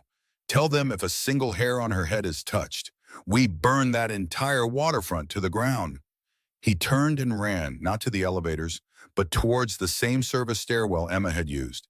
He didn't know how she got out, but he knew she was on a clock, and he was already terrifyingly behind. The taxi dropped Emma at the edge of the Red Hook district.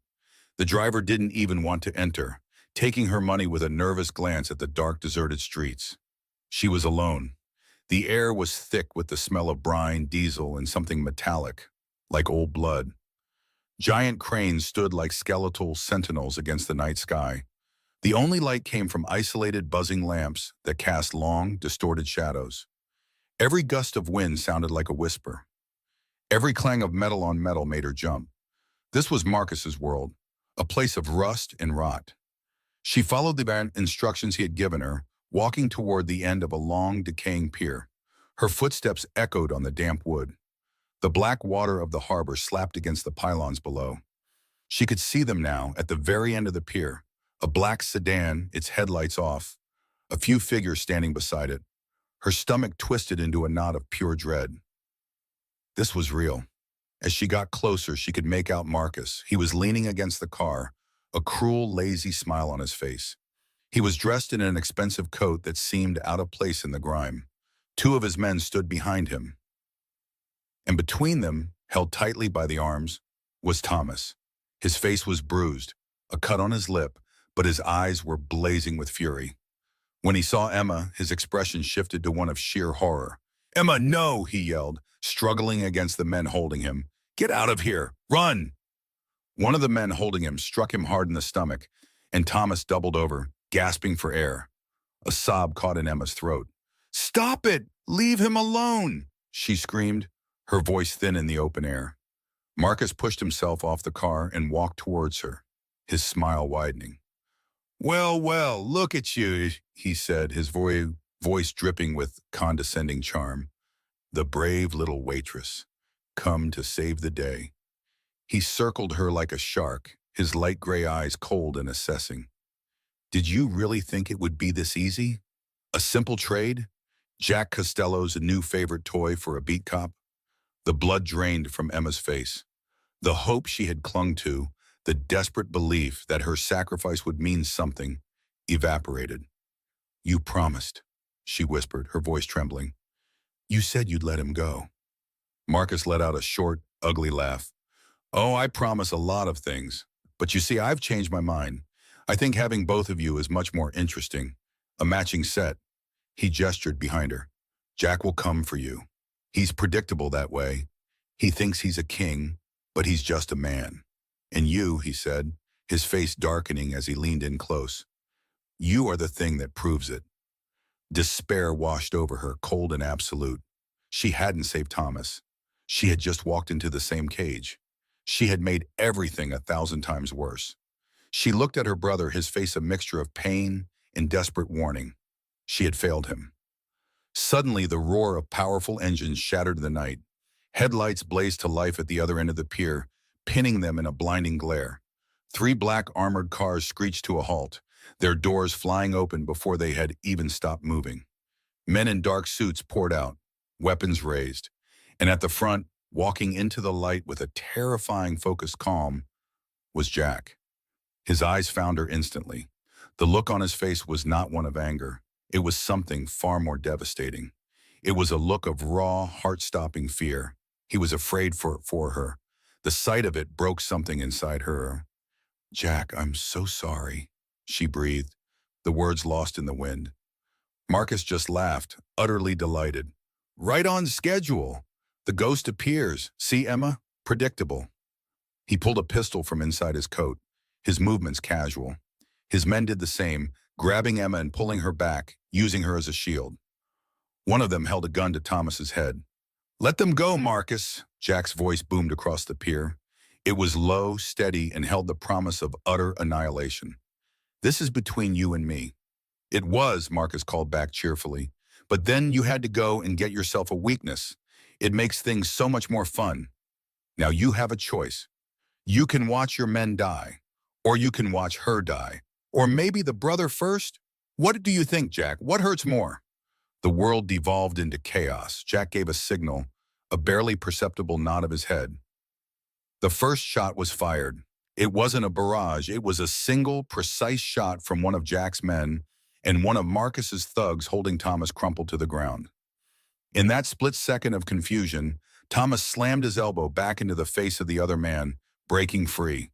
Then all hell broke loose. The pier erupted in a storm of gunfire. The noise was deafening, a percussive nightmare of cracks and bangs that echoed off the shipping containers. It was flashes of light and shouting and the smell of gunpowder. Emma was thrown to the wooden planks of the pier by the man who'd been holding her. She scrambled backward on her hands and knees, her mind screaming. Splinters dug into her palms. She saw Thomas tackling one of Marcus's men, a desperate fight for survival. She saw Leo moving with deadly efficiency, providing cover for Jack. Her eyes searched for Jack. He was moving toward her, his focus absolute. He never took his eyes off her. He was a force of nature in the chaos, a dark angel cutting a path through the violence.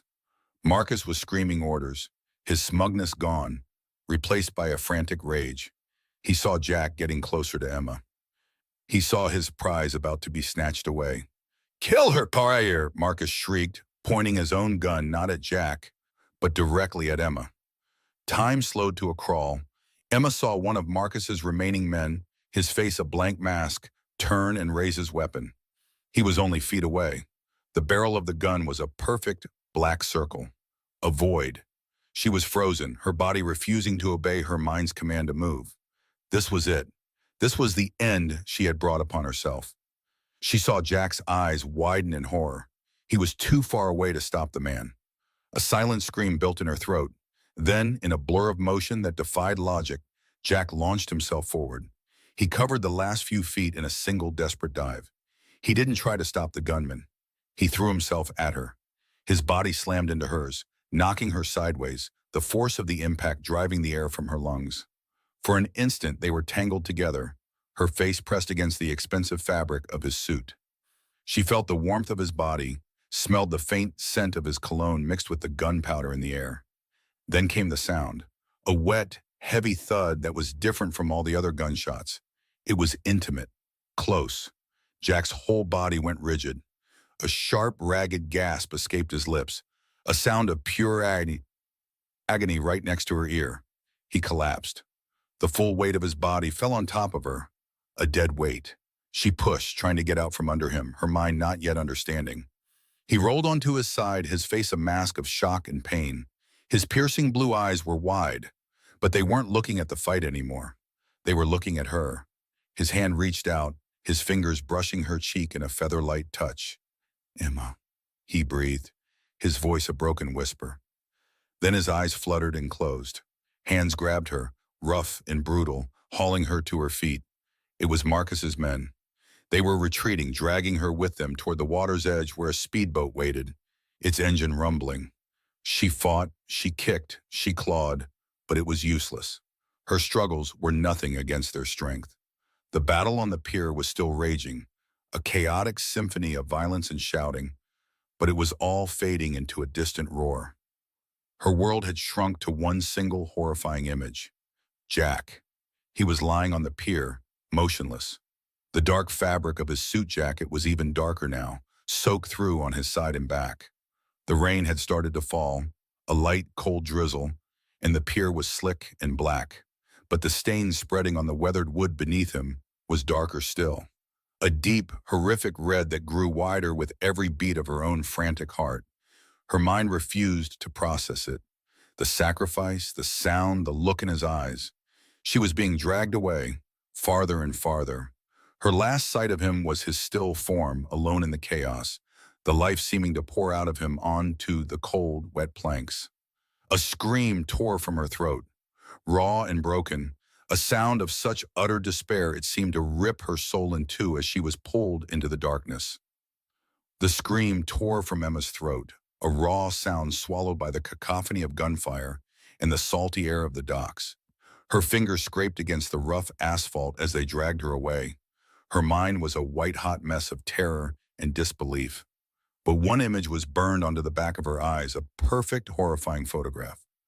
Jack, on the ground, the dark stains spreading across the front of his pristine white shirt, a blossoming nightmare under the cold dock lights. Motionless, he had pushed her. He had taken the bullet meant for her. The reality of it was a physical blow, knocking the air from her lungs again and again. Her last sight before being shoved into the darkness of a van was of his men swarming his fallen body, their shouts lost to the roar of the engine. Then nothing but darkness and the nauseating smell of stale smoke. Leo hit the ground beside Jack, his own weapon still hot in his hand. The world had narrowed to the space of a few feet. The metallic scent of blood was overpowering. "Boss, Jack!" he yelled, his voice cracking. He pressed two fingers to Jack's neck, searching for the thready, desperate rhythm of life. For a terrifying second, there was nothing. Then a faint, stubborn pulse beat against his fingertips. Weak, but there. He's alive! Get the doctor on the line now. Tell him we are 5 minutes out. Leo's orders cut through the chaos. Two of his men were already creating a perimeter, their movements fluid and deadly. Another two carefully lifted Jack, their faces grim masks of concentration. The wound was high on his shoulder, messy and bleeding profusely. It was bad, terribly bad. As they carried him toward their own armored vehicle, Leo's eyes scanned the darkness where the van carrying Emma had disappeared. A cold, hard knot formed in his stomach. The ghost had been shot, and his soul had just been stolen. The first thing Jack knew was pain. A deep, searing fire centered in his shoulder, radiating through every nerve in his body. It was a familiar enemy, an old acquaintance from a life he thought he managed with cold precision. But this was different. Underneath the fire was an emptiness, a hollowed-out feeling that was far more agonizing than the torn muscle and shattered bone. Emma. Her name was a silent scream in his mind. The image of her face, wide with terror as she was pulled away, was the only thing that cut through the haze of medication. He was in his own bed, in the sterile quiet of the Onyx Tower penthouse. The city lights twinkled outside the vast windows, indifferent. An IV stand was a silent sentinel beside him, dripping a clear fluid into his arm. An old man with steady hands and eyes that had seen too much was finishing a line of neat stitches.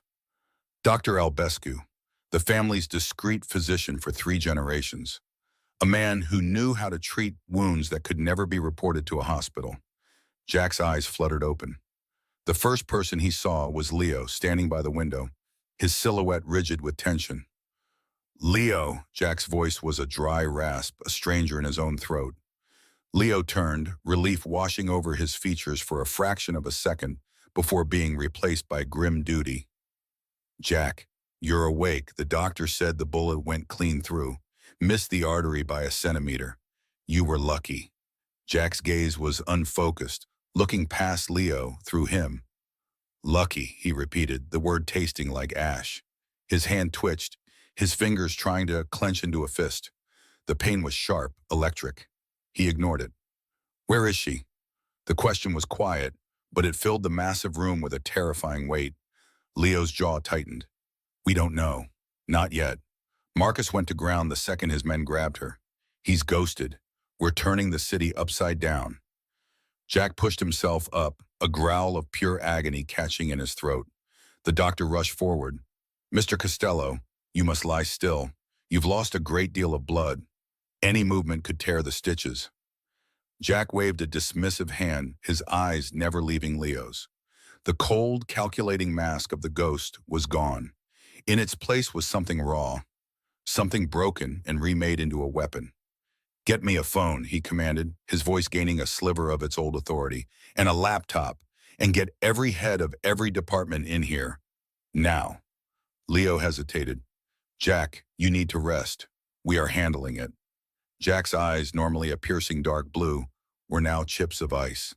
You are handling it, he said, his voice dangerously low, by letting Marcus Valerius breathe the same air as her. That is not handling it. That is a failure. Get them in here. There was no room for argument. The order was absolute. The hunt had begun. Emma woke to the damp chill of concrete on her cheek. A single bare bulb hanging from a frayed wire cast long, dancing shadows across the small, windowless room. The air was thick with the smell of mildew and decay. For a moment she was disoriented, her mind struggling to connect the dots. Then it all came flooding back. The docks. The gunshot. Jack. A sob caught in her throat, hot and sharp. She squeezed her eyes shut, but the image of him falling was permanent. Was he alive? The uncertainty was a special kind of torture, a blade twisting slowly in her gut. She pushed herself into a sitting position, her body aching. Her hands were bound in front of her with a rough zip tie. She was alone. Hello? She called out, her voice small and hoarse. The only answer was the faint, rhythmic drip of water somewhere in the darkness.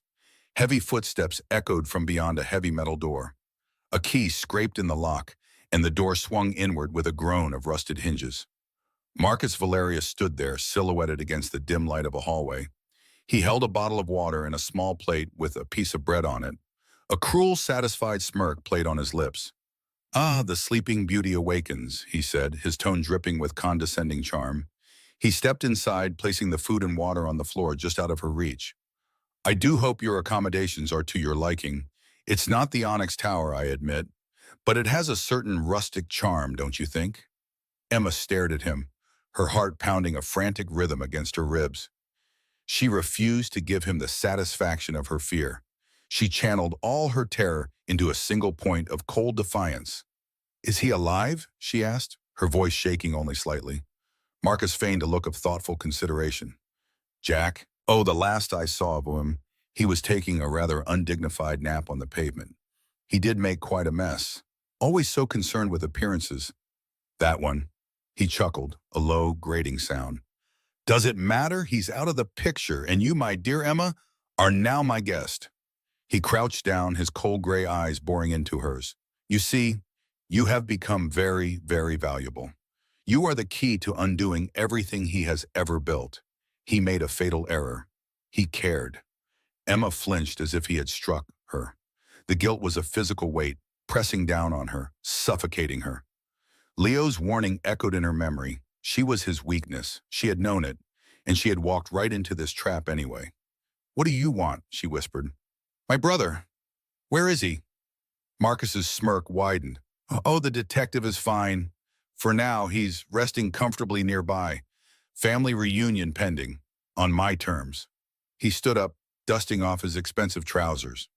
"What I want, Emmett, is for you to sit tight and look pretty. You are the bait. And sooner or later, what's left of Jack's crumbling little empire will come scurrying out of the dark to find you. And I will be waiting." He turned and walked out, the heavy door slamming shut behind him, plunging her back into near darkness.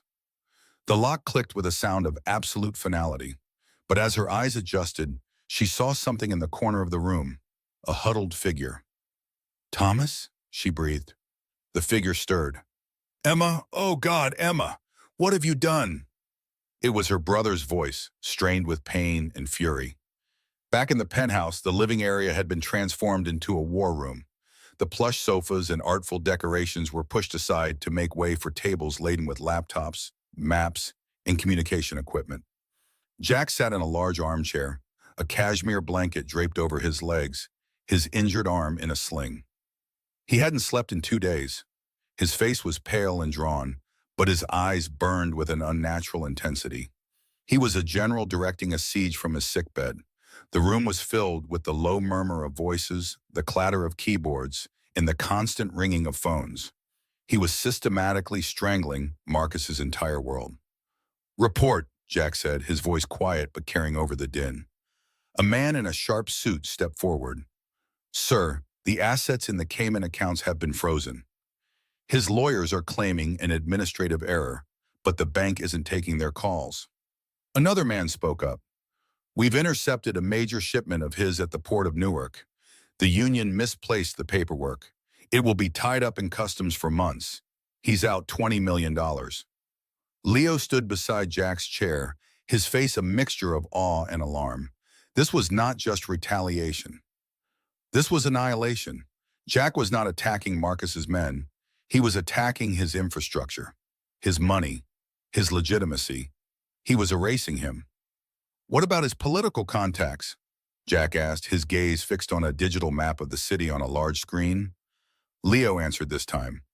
"Councilman Davies is no longer accepting his donations, and the deputy commissioner suddenly opened an old racketeering case tied to Valerius Construction." Jack gave a slight, almost imperceptible nod. He was pulling strings that reached into every corner of the city, calling in favors that had been dormant for decades. He was showing everyone the true reach of his power, a power he rarely displayed so openly. He was making an example of Marcus. He was salting the earth so that nothing of his rivals could ever grow again. "It's not enough," Jack said, his voice a low growl. "He's still breathing. He's still holding her. Find the leak. Someone in his organization is ready to break. Find them and offer them a future. Everyone else gets nothing." The message was clear. Anyone who stayed with Marcus would go down with him. The ghost was living up to his name, becoming an invisible, inexorable force of destruction. In the damp cellar, Emma listened to her brother. Thomas was bruised and angry, a deep cut on his forehead, a testament to his own struggle. "I told you to stay away from him, Emma," he seethed, his voice a harsh whisper. "I told you what kind of man he is. Look where it got you. Look where it got us." Every word was a fresh stab of guilt. "I know, Thomas," she whispered back, tears finally tracing paths down her dirty cheeks. "I was trying to save you. I thought, I thought he would keep his word." Thomas let out a bitter, humorless laugh. "Men like Marcus don't have a word. They have appetites, and right now we're on the menu." The anger slowly drained from him, replaced by the weary protectiveness she knew so well. "Are you hurt?" he asked, his voice softening. "No," she lied, ignoring the ache in her bones and the raw skin on her wrists. "We need to get out of here." She began to take stock of their prison. It was a basement, probably under an old warehouse or factory. There were 2 rooms, theirs and an adjacent one, where Thomas was held, separated by bars. 2 guards who changed every 8 hours. They were sloppy, complacent. They would bring food, leave it, and lock the door, barely glancing inside. She noticed one of the bricks near the floor in her cell was loose. The mortar around it had crumbled to dust. Every day, while the guards were away, she worked at it with a small piece of metal we had broken off the leg of the rickety cot. It was slow, painstaking work. Her fingers were raw, her nails broken. But it was a focus. It was a fight. She would not be bait. She would not be a damsel waiting for a rescue that might never come. She would get herself and her brother out, or she would be caught trying. That was her promise to herself. It was the only thing she had left. One afternoon, Marcus visited again. He looked stressed, his sleek facade beginning to crack. There were dark circles under his eyes. "Your phantom boyfriend has been busy," he spat, foregoing any pretense of charm. "He's bleeding me dry, tearing down everything I've built." Emma's heart gave a painful lurch. He was alive. Jack was alive, and he was fighting for her. The knowledge was both a relief and a terror. It meant his war was because of her. "It seems he values you quite highly," Marcus continued, pacing the small room like a caged predator. "So we're going to accelerate the timeline. I'm moving you, tonight, to a place he'll never find." A new wave of fear washed over Emma. A new location meant starting over. It meant her small, desperate plan with the loose brick was for nothing. She had to do something. Now, as Marcus turned to leave, she spoke. "Wait," he paused, looking over his shoulder. "What if you let my brother go?" she proposed, her voice steady despite the tremor in her hands. "He's a cop. His disappearance will bring too much heat. Let him go and I'll cooperate. I'll do whatever you want." Marcus stared at her, a slow, cruel smile spreading across his face. "Oh, Emma, you still think you have something to bargain with. You are learning, but not fast enough."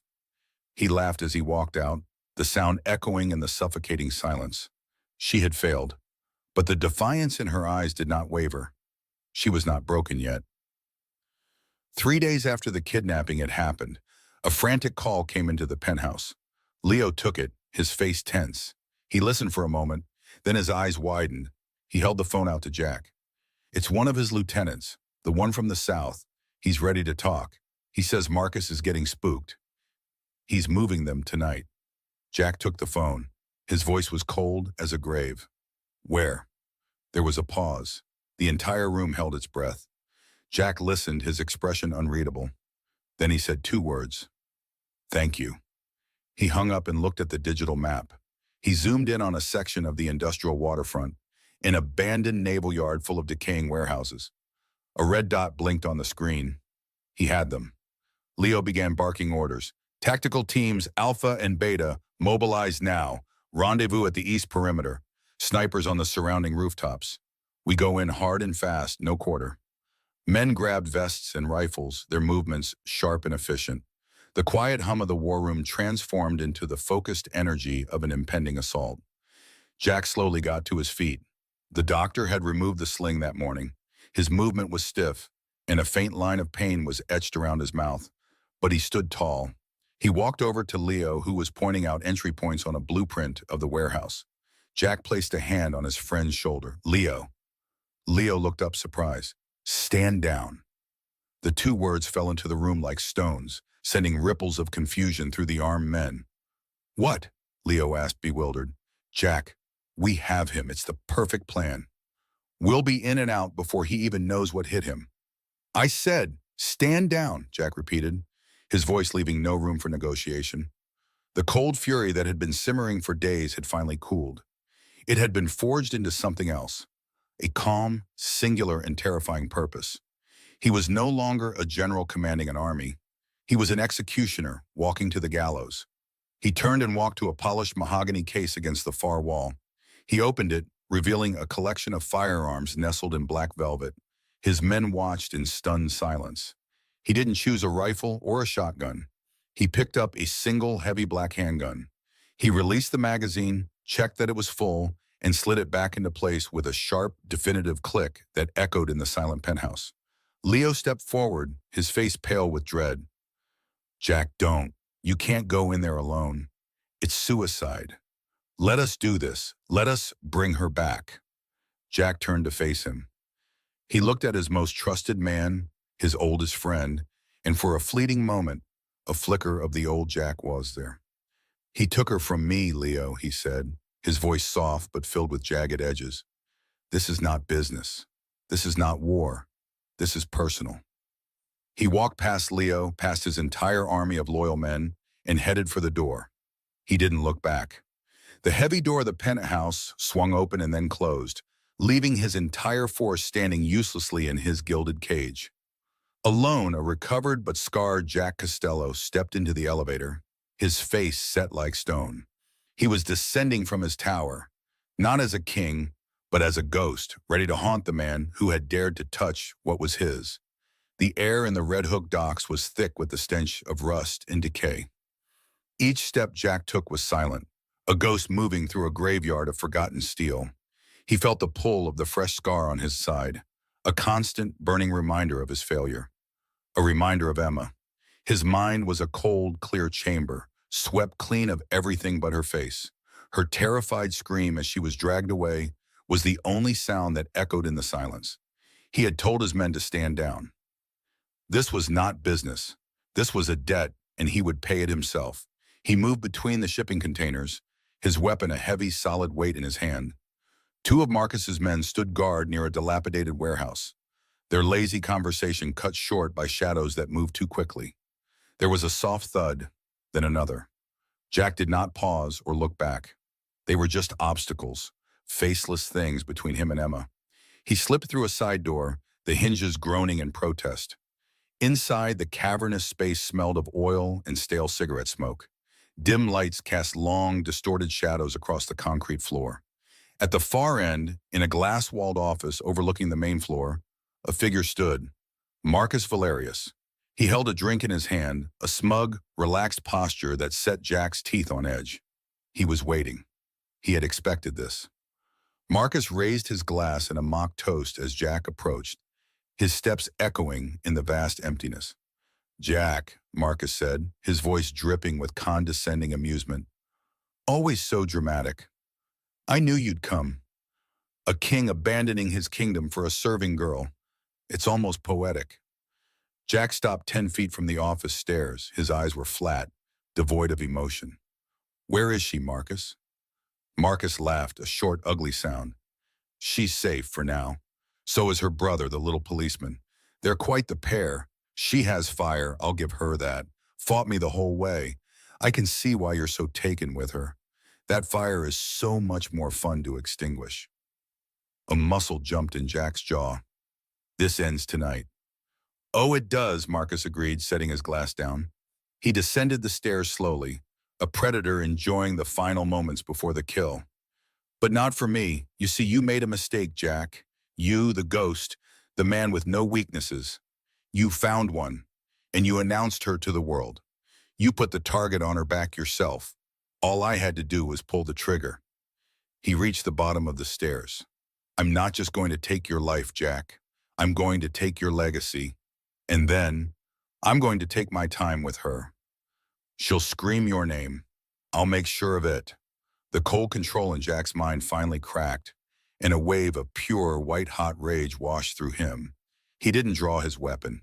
This wasn't for a bullet. This was for his hands. He lunged forward, closing the distance in a heartbeat. The fight was not a display of skill. It was a brutal, desperate collision of two forces. The sound of fists hitting flesh was ugly and wet. They crashed into a stack of wooden crates, splintering the wood. Marcus was vicious, fighting with a wild, sadistic energy. He landed a blow to Jack's wounded side, and a sharp, blinding pain shot through him. Jack stumbled back, gasping. Marcus grinned, his teeth stained red. Hurts, doesn't it? Feeling weak? Feeling human? Jack looked up, his dark blue eyes burning with an intensity that made Marcus's smile falter. He saw Emma's face behind his eyelids. He saw her lying on the ground, his blood on her hands. He pushed off the wall, a raw, guttural sound tearing from his throat. He was no longer the ghost. He was just a man, fueled by a love so fierce it had become a weapon. The end was swift. It was merciless. In the silence of the warehouse, Marcus Valerius fell to the concrete floor and did not get up again. Jack stood over him for a moment, his chest heaving. The rage receded, leaving behind a hollow, aching void. He turned, his body screaming in protest, and scanned the warehouse. He saw a heavy steel door in the far corner, bolted from the outside. He crossed the floor, his boots scuffing on the gritty concrete. His hands trembled slightly as he slid the heavy bolt free. He pulled the door open.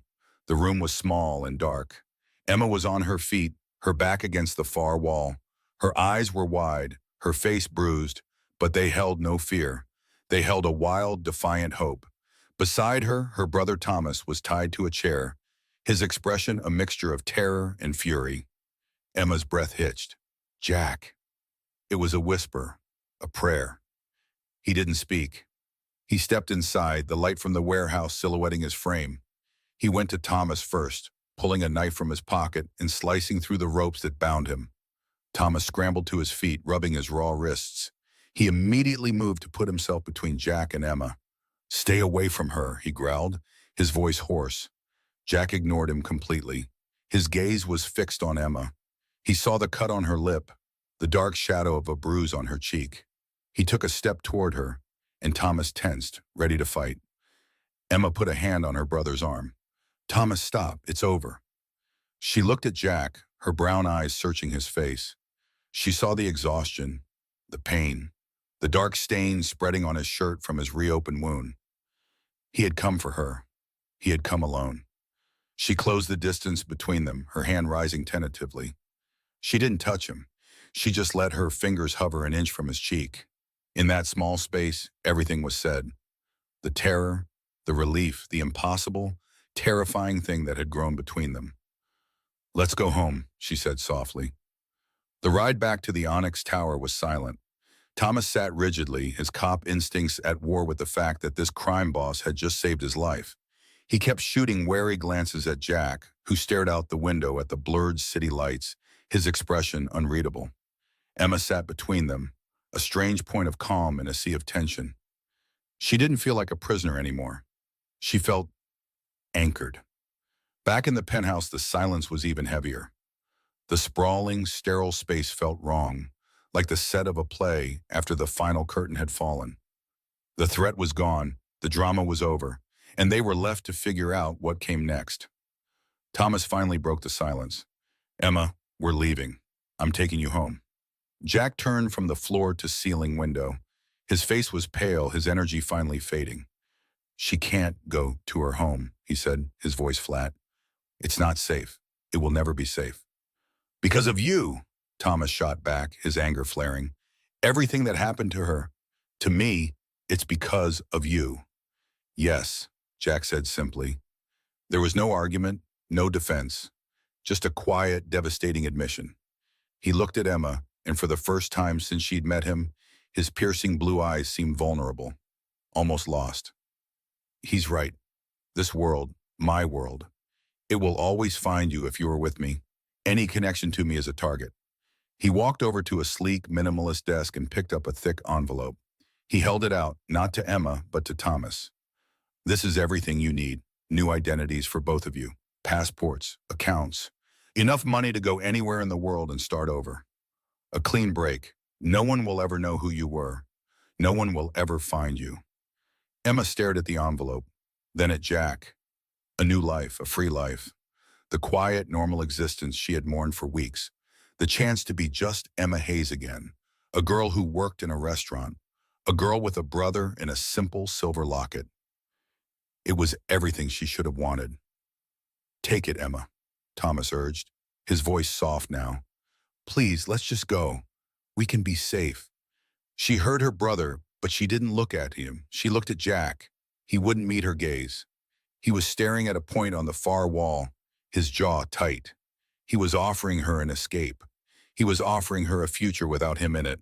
And she could see in the rigid line of his shoulders that it was costing him everything. He wasn't pushing her away out of coldness. He was trying to save her in the only way he believed he truly could. He was trying to cut out the part of his world that he cherished because he believed it was poison. The thought of that quiet, safe life, a life on the other side of the world from him, felt like a suffocating emptiness. It wasn't freedom. It was an exile. She had seen the man behind the ghost. She had seen him comfort her after a nightmare. She had seen him bleed for her. She had seen him tear the world apart to bring her back. And she knew with a certainty that shook her to her core that a safe life without him was no life at all. No, she said. The word was quiet, but it filled the cavernous room. Thomas stared at her, confused. Emma, what are you talking about? This is our chance. She shook her head, her eyes still locked on Jack. No. She took a step forward, then another. She walked right past her astonished brother, closing the space between herself and Jack. He finally looked at her, his expression a mask of confusion and pain.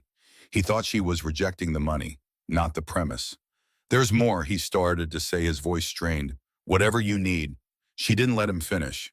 She reached up, her fingers brushing against the rough stubble on his jaw. He flinched, as if her touch might burn him. She saw the conflict in his eyes, the war between his duty to protect her and the desperate want she saw reflected there. She had made a choice in a restaurant that night, a choice to save a stranger. Now she was making another. Not as a victim, not as a pawn, but as a woman who knew what and who she wanted. She rose on her toes, wrapped her hand around the back of his neck, and pulled his head down to hers. She kissed him. It was not a gentle kiss. It was fierce and deep and desperate. It was a kiss filled with the terror of the docks, the relief of his survival, the fury at his sacrifice, and the stunning, overwhelming truth of her feelings for him. It was the answer to a question he hadn't dared to ask. It was her declaration. You are not a danger to me. You are my safety. For a second, Jack was completely still, frozen in shock. Then a shudder ran through his entire body. His arms, which had been hanging uselessly at his sides, came up and wrapped around her waist, pulling her flush against him. He kissed her back with a raw hunger that stole her breath, a lifetime of guarded emotion pouring into that single world-altering moment. The cold, controlled Jack Costello, the untouchable ghost, was gone. The man holding her was just Jack, and he was holding her like he was drowning, and she was his only air. From across the room there was a soft sound, a sigh of defeat, of disbelief, of a brother realizing he had lost. They broke apart, gasping for breath, but didn't let go. Emma looked over Jack's shoulder. Thomas stood by the door, the envelope still on the desk between them. He looked at his sister, truly looked at her, and saw not a captive, but a woman who had made her choice. He gave a small, sad shake of his head, turned, and walked out. The heavy penthouse door closed with a quiet click, leaving them alone in the silence. Months later, sunlight streamed through the large window of a small cafe in a quiet neighborhood. The air smelled of roasted coffee and fresh bread.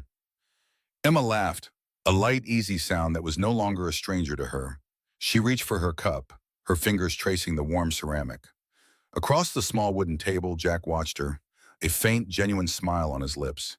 He wore a simple gray sweater, the sharp lines of his tailored suits a memory of a different life. The faint scar near his temple was the only visible reminder of the man he used to be. Their life was quiet now. He had dismantled the most violent parts of his family's empire, restructuring it, legitimizing it piece by piece. It was a slow, arduous process, but it was happening. The ghost was a story people told, a legend of a bygone era. As she talked, he reached across the table, his hand covering hers. The gesture was familiar, instinctive. It was the same way he had held her hand that night she'd woken from a nightmare, the same possessive claim he had made in the chaotic aftermath of the shooting. But it felt entirely different now. There was no ownership in the touch. It was not a claim. It was a quiet promise, a partnership. The city noise outside faded into a distant hum, leaving only the warmth of his hand on hers. They were no longer in a gilded cage or a world of shadows. They had found their peace together. What would you have done? One line in the comments, let's argue it out together. Where did the story catch you? Which scene made you stop and think?